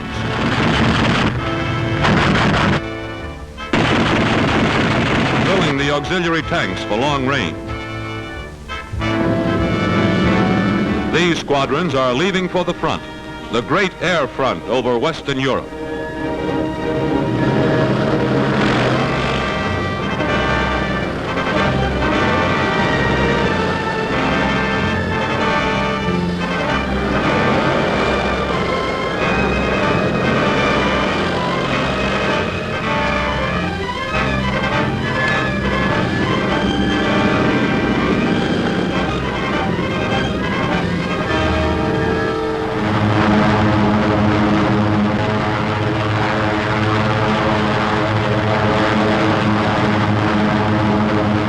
Heading east, they rendezvous at the appointed time and place with the heavy bombers.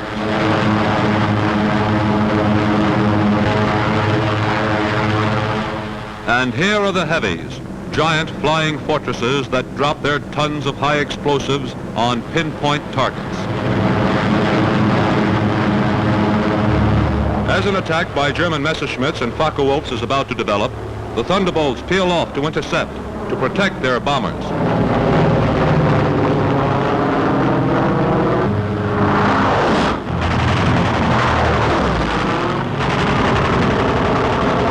Have done their job well, turned back the Hun, while the bombers released their destructive cargoes.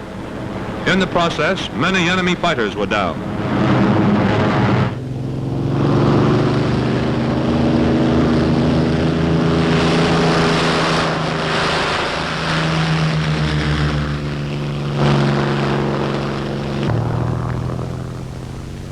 As soon as the pilot lands, his crew chief rushes up to hear the score. But in addition to the pilot's account, there's a film record of action when the guns were fired. This camera, shooting alongside the fighters' guns, can give us precise evidence of what happened in the sky battle we've just seen. This roll of film will be rushed to the developer, and here's the story it tells.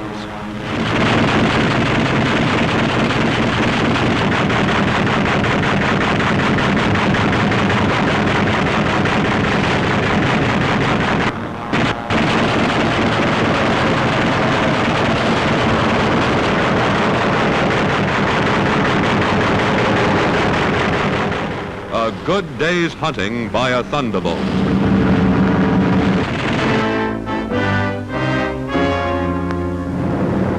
On the River Seine, halfway between Le Havre and Paris, is today's target, Le Trait. Objectives are power plants, boiler houses, repair shops, and shipyards.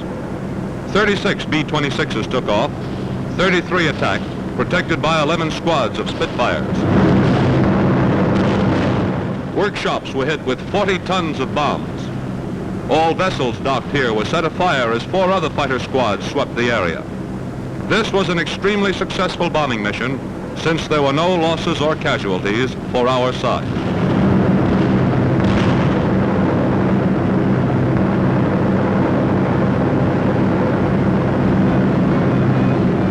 On a mission over Saint-Nazaire, a fortress is attacked as she completes her bombing run.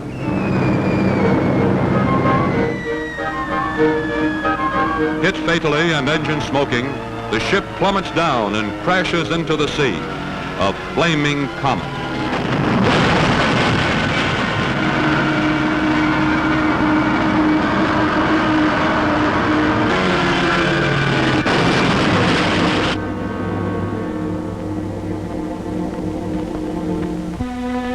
frosty English morning, an 8th Air Force crew trots to its plane, its engines turning over. The famous Memphis Belle.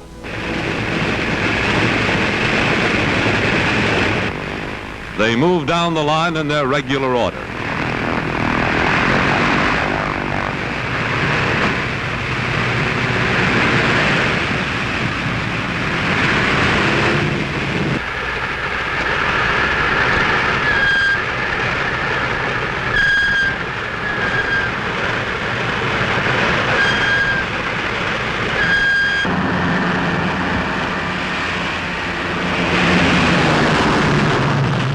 A mighty armada of flying fortresses is taking off in a major daylight raid against northern Germany.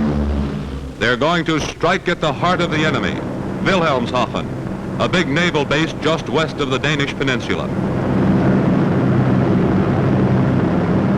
As they pass over the Frisian Islands, the windows are winking in the sun. Crossing over the continent, they approach the target. The Germans light hundreds of smoke pots to hide the harbor installations, but they're too late.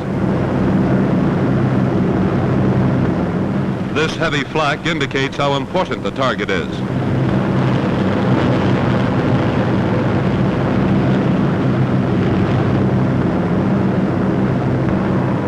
Bombs away! Now interceptors charge in. A battle royal takes place over the harbor. 909 flashes by. The air is full of flak and Focke-Wulfs and flying forts. Hits have been scored on ships, docks, and warehouses. The destruction is terrific. Continual German interception at the height of the bombing, trying every kind of attack.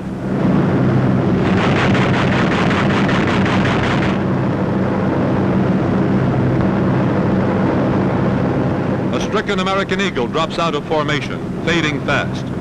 But as the fortresses leave the smoking target behind, they resume formation, filling in gaps for the planes that won't make the round trip.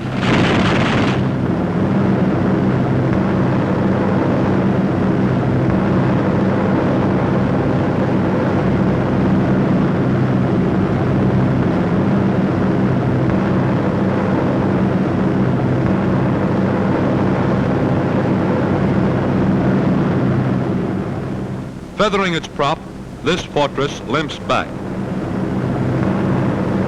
At long last, home base. The mission has been completely successful, but we paid the price in men and materiel, and both must be replaced from home.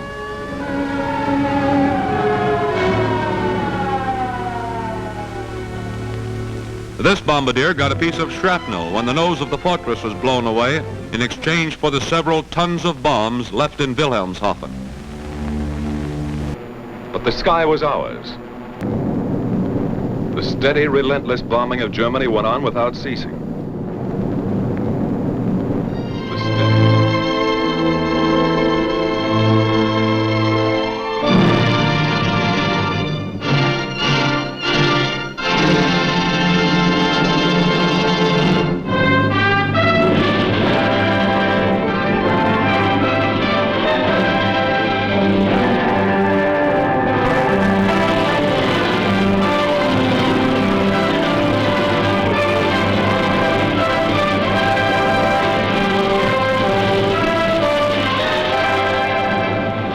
American fighter planes based in England, operating in the skies of Western Europe against the German Air Force.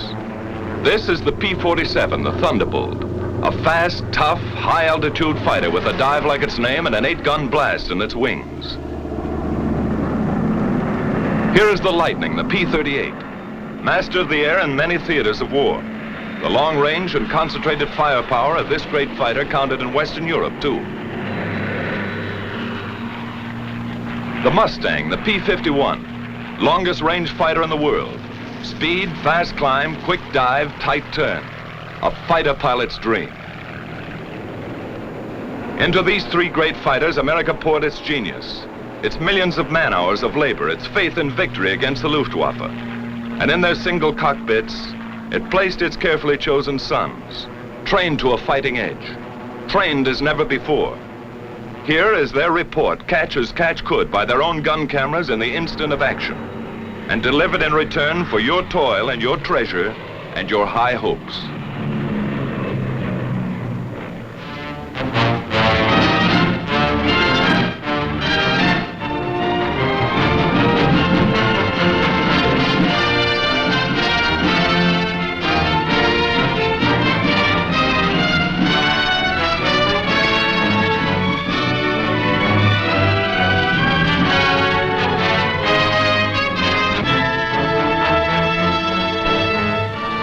This is a Thunderbolt base in East Anglia on the east coast of England. One of many such bases from which our fighter planes swarmed up into the far red yonder of battle to the east. Their main job, although they struck many other blows, was to escort and protect our heavy 4-engine bombers, the big friends, against the Focke-Wulf 190s, the ME 109s, and the enemy's rocket-lobbing twin engines, JU-88s, ME 210s, 410s, and others, to attack them whenever, wherever, and in whatever strength they appeared. Our direct challenge for control of the air. Trucks bring the pilots from the field to the squadron dispersal hut for intelligence interrogation after the mission. Coffee and sandwiches if they want it. Little action today, just a routine escort. You saw 4 190s on the field. That's right. Kerry saw them, too. I think it was this field, Jack, further west. We made the 180 here and flew about 2 minutes on 340. Well, that's about 15 miles south of Hanover. We thought that field was knocked out. They seem like ordinary American boys, but look a little closer. Now they pile in a Jeep and ride to chop. They have Jeeps enough, but they like it this way. They kid a lot, high-spirited. And later they relax and enjoy the not too frequent sunlight. Unless some joker is present, and he usually is.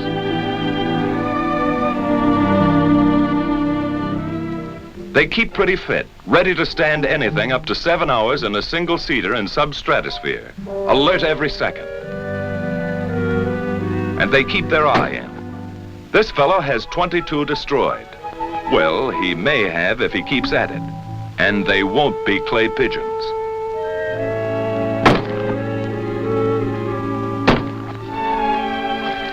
The old swimming hole is the same in England as at home. They had a beautiful summer in England that day. Little aquatic practice won't hurt either. They may have to make a high dive with chute and become a channel swimmer almost any time. Of course, it gives their airborne pals a fine chance to practice low flying a bit.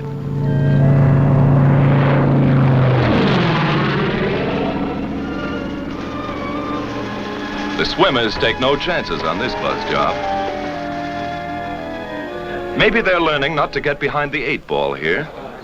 Put the 6 in the corner. Getting in shape for Wimbledon in a small way. Good shot.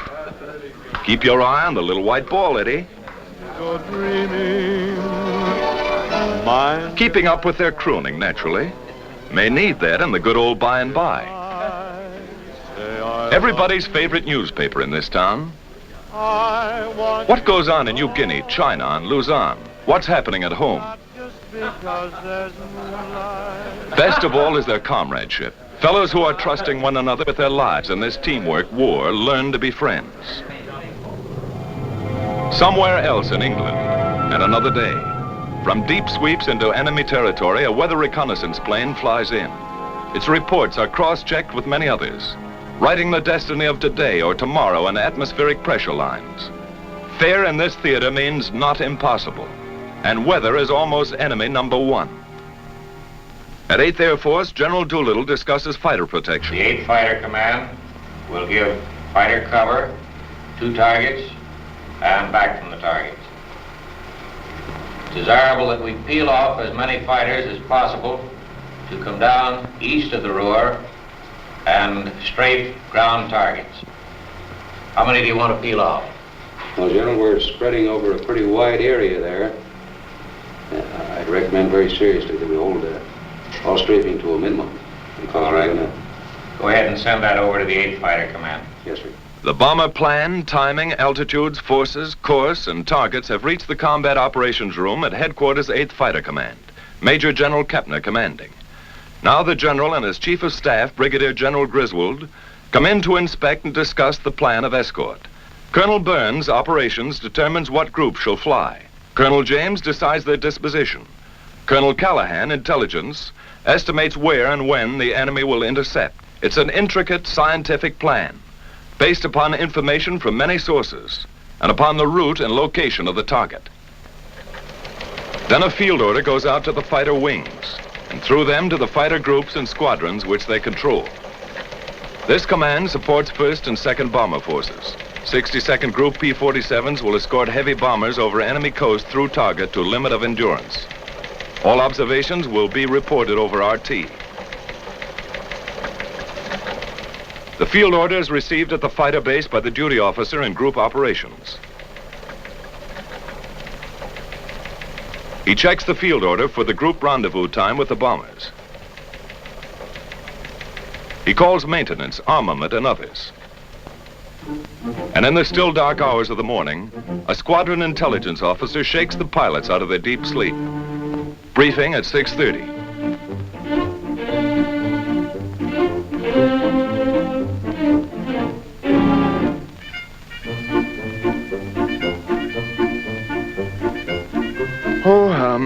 Why can't they fight the war at a reasonable hour?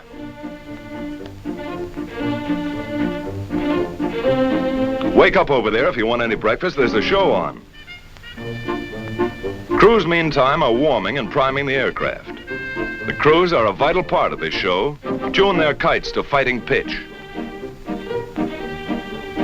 Going places as always, long-range wing tanks are fitted.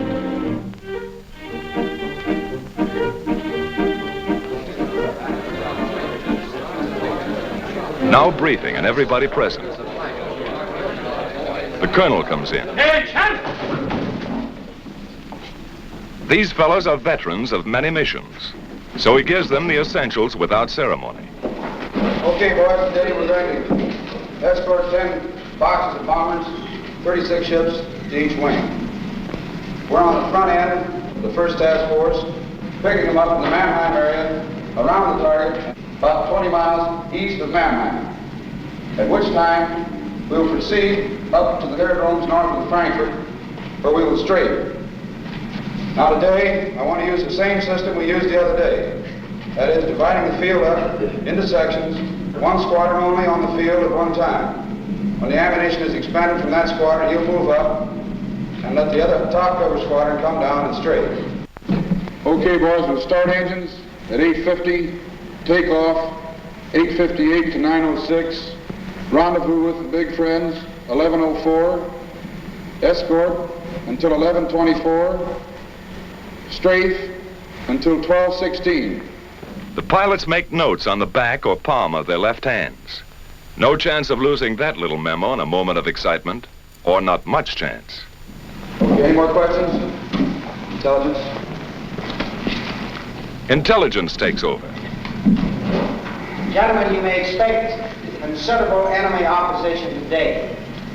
The Germans have brought in some 100 single-engine fighters, chiefly 109s, some 190s, to stop the American drive across the Rhine. Watch your flank at the Rhine River, at Mannheim, and particularly in the Frankfurt area. Now, after the break escort, there are 4 aerodromes which we've marked in red pins. You're free to strafe those aerodromes, but watch out for the flag. There are probably about 30 guns on each airfield. Send a flight down to silence the guns before you attempt to hit the planes on the field. Then time check. A minute is a long time for an airfighter. In 10 seconds, the time will be exactly 0658. Good luck, man.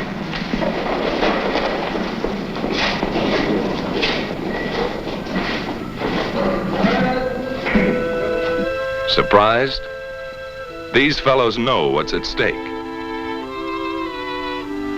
Each man takes his emergency kit and empties his pockets. A scrap of paper might tell a big story to enemy intelligence if he has to bail out. Last but not least, each pilot picks up his chute and rubber dinghy on the way out. 20 minutes before takeoff time, trucks bring the pilots to their planes. The group leader gives his own flight special instructions. Techniques are proven and fairly standard, but they're rugged individualists, these fighter boys, and each leader has a few ideas of his own. All right, let's get aboard. Helmet is not only for warmth, it holds radio earphones too. Oxygen mask contains the mic. No hands to spare on this one-man kite. Here this pilot will fly and fight in the icy substratosphere or dusting the treetops of Germany for anything from 4 to 7 hours. Oh, my aching back.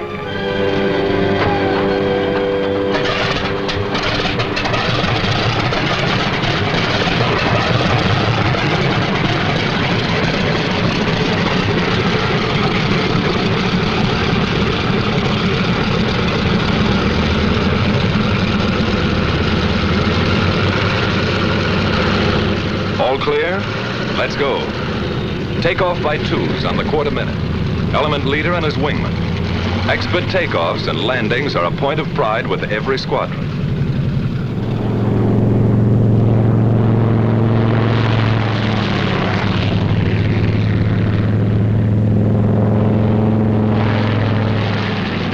While at other bases, timed to the escort schedule, the P-38s get underway. And at still others, here go the long-range Mustangs to keep their rendezvous with the big friends someplace deep in Germany. Somewhere out there over enemy territory, near or far on the long route as the bombers go out and come home, each of these fighter formations will make rendezvous with them at a certain point on the exact minute. These thunderbolts climb steadily over the channel and into hostile air. They keep fairly close together to prevent wandering and to save gas. That all-important item for the long-range escort fighter. He can't borrow a couple of coupons over Frankfurt or Cologne. Now they open up into battle formation, fairly line abreast. Each pair, leader and wingman, never willingly separated, is a combat element. 4 planes are a flight, 8 a section, 16 a squadron, 3 squadrons a group. All working together because it's teamwork every second or die.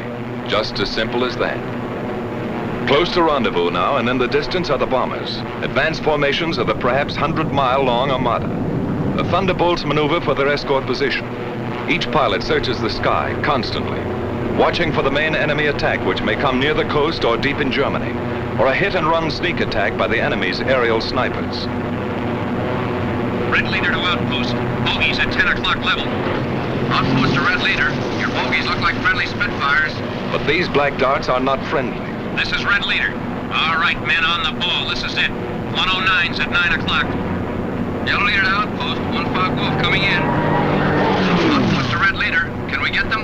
It's our turn, Chief. Red leader to outpost. White flight, drop tanks and attack. Red flight, stay up for cover. Yellow flight, continue to escort. Red flight gets rid of its long-range wing tanks before the fight. Then down they go. The sneak attackers try to run for it now, but the Thunderbolts are on them.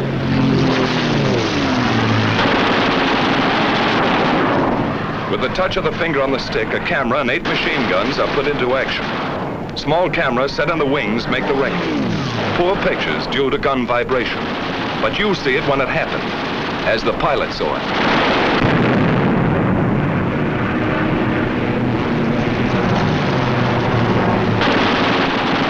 The armor-piercing incendiary 50 caliber ammunition makes a flash when it strikes, and how it strikes.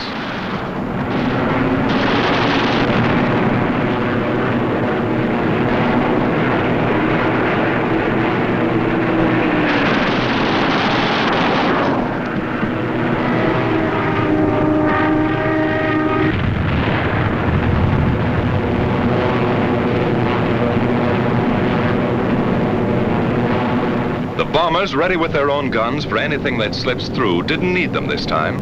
All over now, just a skirmish, part of the escort routine. The flight reforms and climbs to regain its position with the rest of the squadron.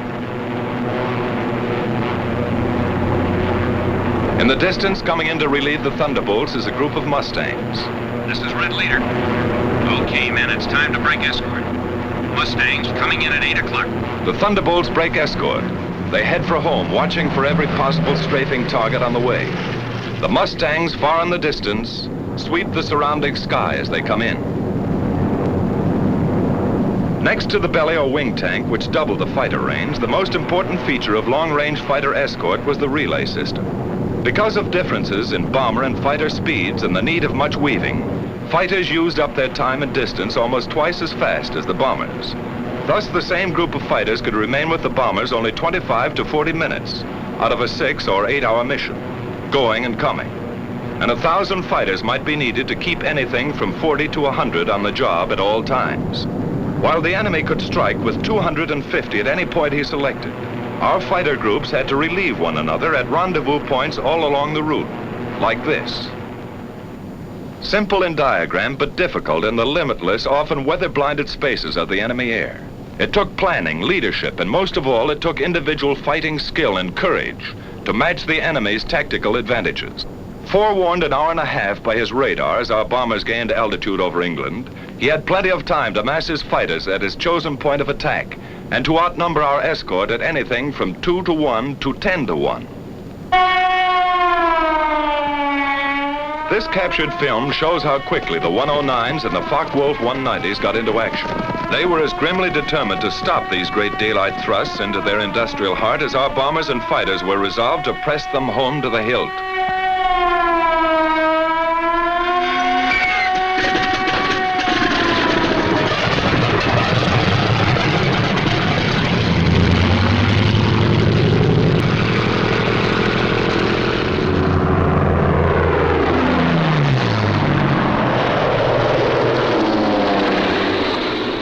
In Germany now, weaving ahead, above, below, and all around the bombers like a screen of destroyers protecting the main fleet, a group of escorting Mustangs watches every corner of the sky.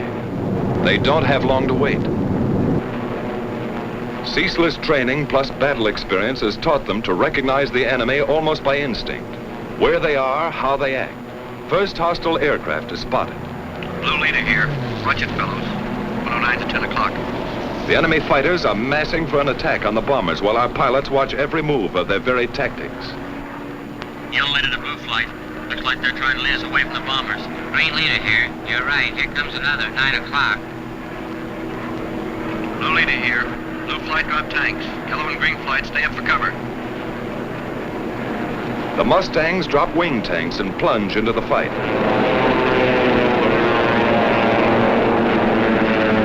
The head-on dive through the fortress's formation is a favorite.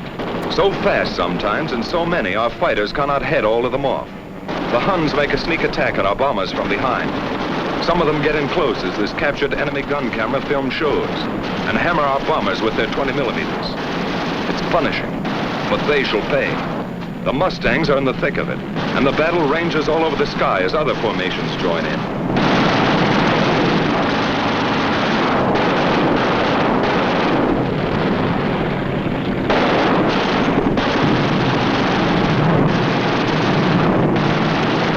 Jerrys attack in waves and sometimes inflict great damage before they're driven off.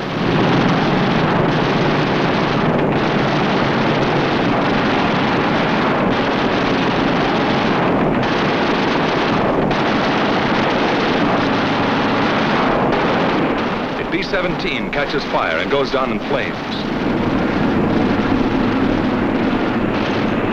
The German pilots are determined. So are ours. To the death.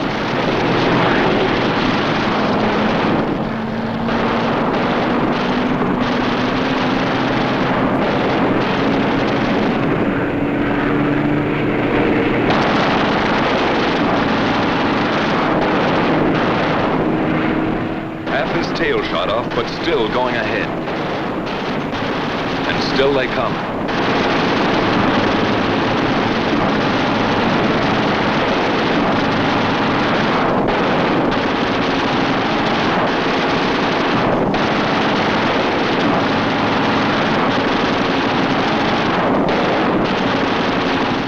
We lose another, but they cannot stop us. Our fighters, often heavily outnumbered, engage the enemy all over the sky. And this battle is only one of many. day after day, month after month. Mustang, Thunderbolt, Lightning, against the ME-109s and the FW-190s. Our fighters attacked, attacked. 2 into 10, 6 into 50. They broke up the enemy's mass assaults. Then his shattered flights were pounced upon and destroyed individually. Our victory column soared at the rate of 4 to 1. Great and gallant days they were. Many new aces, many empty places. Victory, victory, death, victory, victory.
While our ever-increasing fleets of fortresses and liberators pressed relentlessly onto their targets, whenever attacked, they defended themselves with legendary gallantry and effectiveness. If a missed rendezvous or other misadventure, due usually to blinding weather, prevented fighter protection somewhere, they suffered heavy losses.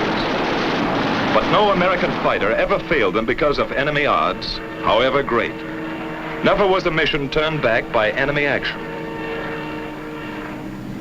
Our bomber and fighter losses, though strikingly less than the enemy's, were heavy. But the home front sent us more bombers and fighters, and more well-trained pilots, and our fleets grew mightier by the month. But the enemy first-line operational strength was maintained also. The great air battle of Europe was still undecided. In February 1944, there was a sudden change. Our fighters were ordered to range wider, even at some risk to the bombers, to seek the enemy instead of waiting for him, and above all, to follow him to his destruction. A gigantic fighter battle raged across the European skies with victories by our fighters alone of 60, 85, over 100 destroyed each day. The fight came down from almost invisible heights to the final decision, perhaps only a few feet above the ground. Enemy warplanes of every kind and in fantastic numbers were splashed all over the landscape of northwestern Germany and occupied Holland, Belgium, France.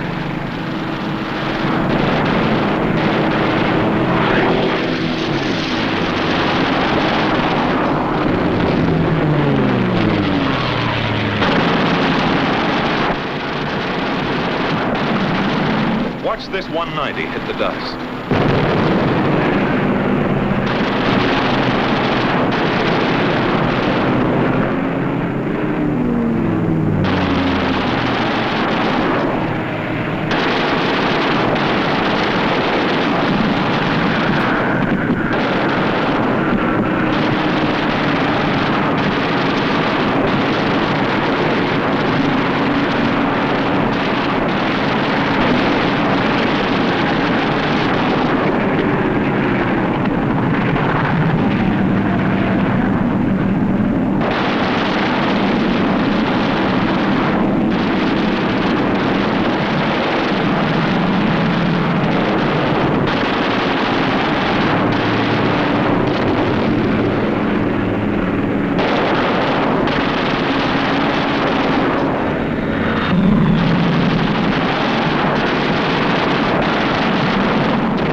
was a crucial battle. Both sides aware of the coming events and air domination itself at stake. Once again, a better cause, better planning and leadership, better equipment, and beyond everything else, the know-how valor of our fighter pilots gave us victory. Only this time it was decisive. So many of his aircraft exploded over his own forests and housetops, or were driven, flaming wrecks, into the ground. So many of his famous fighter leaders met death at the hands of some grimly determined boy from Illinois, or Wyoming, or wherever, that his morale was shattered. His defense plan was smashed. The Luftwaffe cried, "Enough."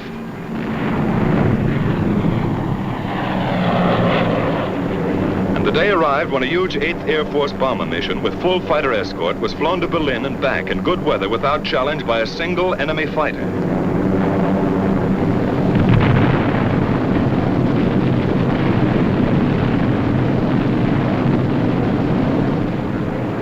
Quickly now, our long-range escort fighters seized their opportunity. Since the enemy did not come up to fight, down they went to blast his planes to pieces and burn them on his own aerodromes all over Western Europe in the very heart of Germany. It was the most savage and devastating fighter ground attack on record. Returning from unchallenged escort duty and on many special missions, they burned his aircraft by hundreds, harried him from one airfield to another, forced on him a degree of dispersal ruinous to his efficiency.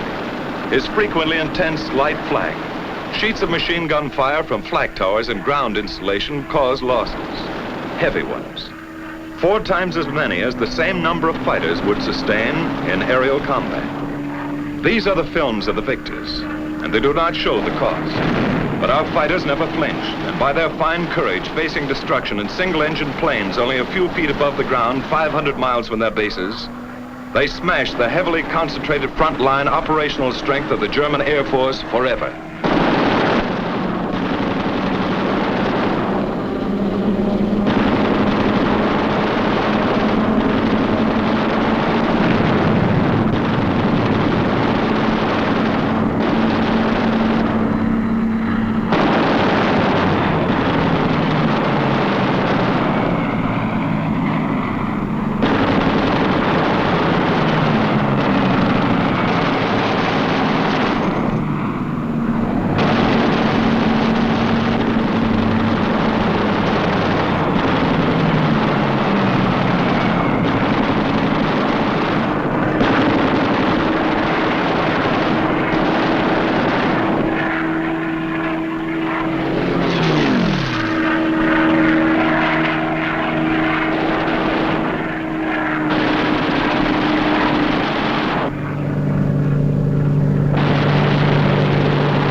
These jerry revetments could be attacked only through the front door.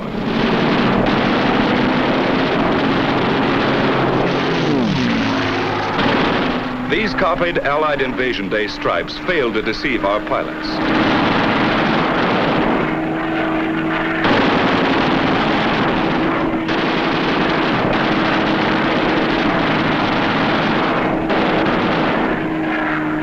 The enemy often dispersed his aircraft in the woods fringing his airdromes.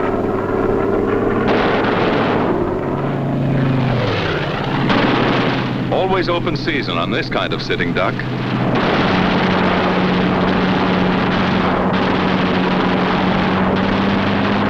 Watch this boy reef it around for another crack.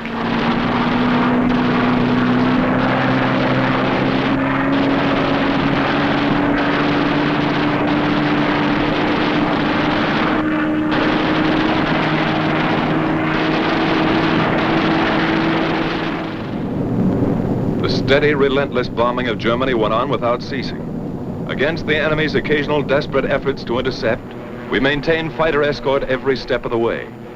But the sky was ours, and another great opportunity was ours. His teeming, widespread, intricate transportation system. Feeding and supplying the great armies which he counted upon to throw our invasion forces back into the sea. Then something happened.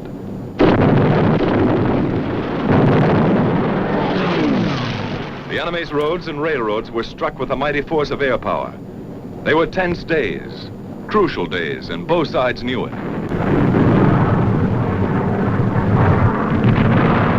Our fighters, freed by their bitterly won victory in the air, became a dominant factor on the ground. These Thunderbolts are dive bombers. They strike home. But by far the greatest, the almost paralyzing destruction they inflicted was by the burning, hard-hitting fire of their 50 caliber guns. They exploded locomotives by the thousand and burned freight cars in uncounted numbers. No train in daylight hours was safe. No marshalling yard a haven. The enemy's desperately needed rail transport system was shattered all over the map.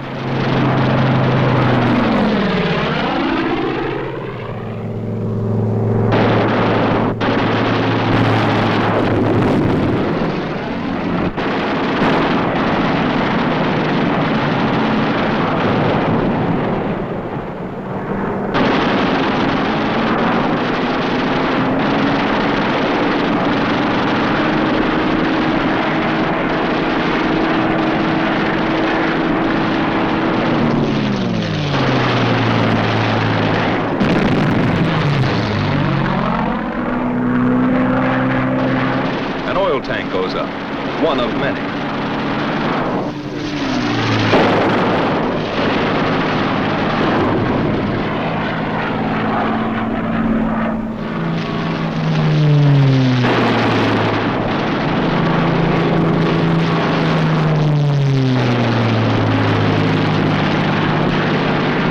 No mistaking gasoline when you hit it.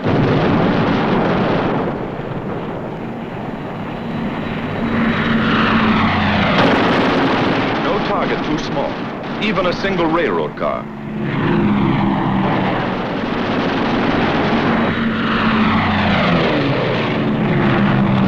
The Hun tried to hide his trains in the woods, but it did not save them.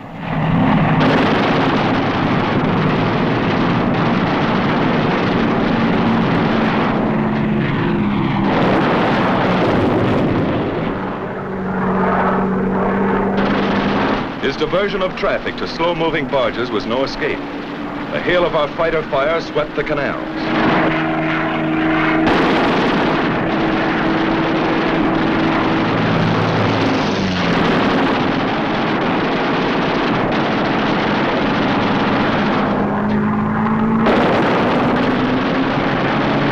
Flak towers like these cause us lots of damage. They took plenty in return. Radio and radar stations came in for a special beating. Flak and machine gun defense was forced upon the enemy wherever he hoped to move. It was intense. Watch these bursts of light flak. Much of it our skillful pilots knew how to avoid. Some of it cost us grievous losses. None of it turned us aside.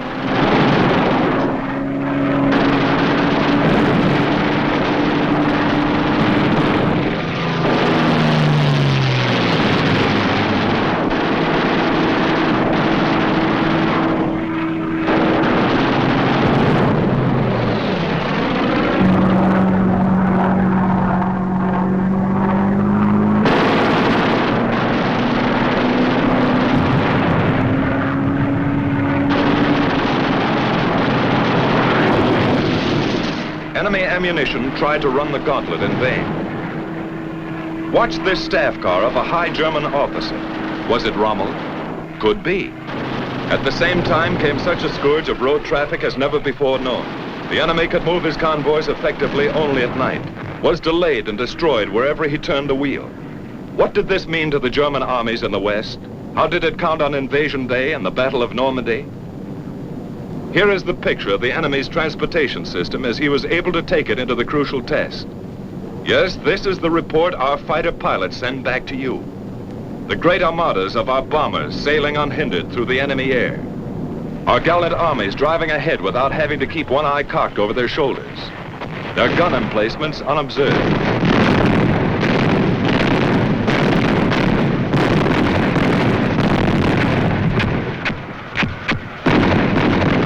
Everywhere above the mighty battle was and is the flash of American fighters. The Thunderbolt, the Lightning, the Mustang. The Germans see them deep in their own sky and cringe. Our men see them above the grim fight and cheer. There are remembered names in the mess halls. Major Gerald Johnson, a crack shot. Major Goodson, gallant fighter. Major Dwayne Beeson, great tactician. Captain Eugene O'Neill, one of the best. Major Don Gentili ran up a flaming record. Colonel Don Blakesley, great leader of 4th Group. Major Walker Mahurin, one of the first and best of the great aces. Major Bob Johnson in all his victories. Lieutenant Colonel Gabreski, with a great career. And Colonel Hubert Zemke, famous commander of 56. A score of victories or more on the records of them all. Duncan, Schilling, Pretty, and many, many others. But this is not the story of our heroes. It belongs to all our gallant fighter pilots who in the decisive hour smashed the Luftwaffe and gave us freedom of the air.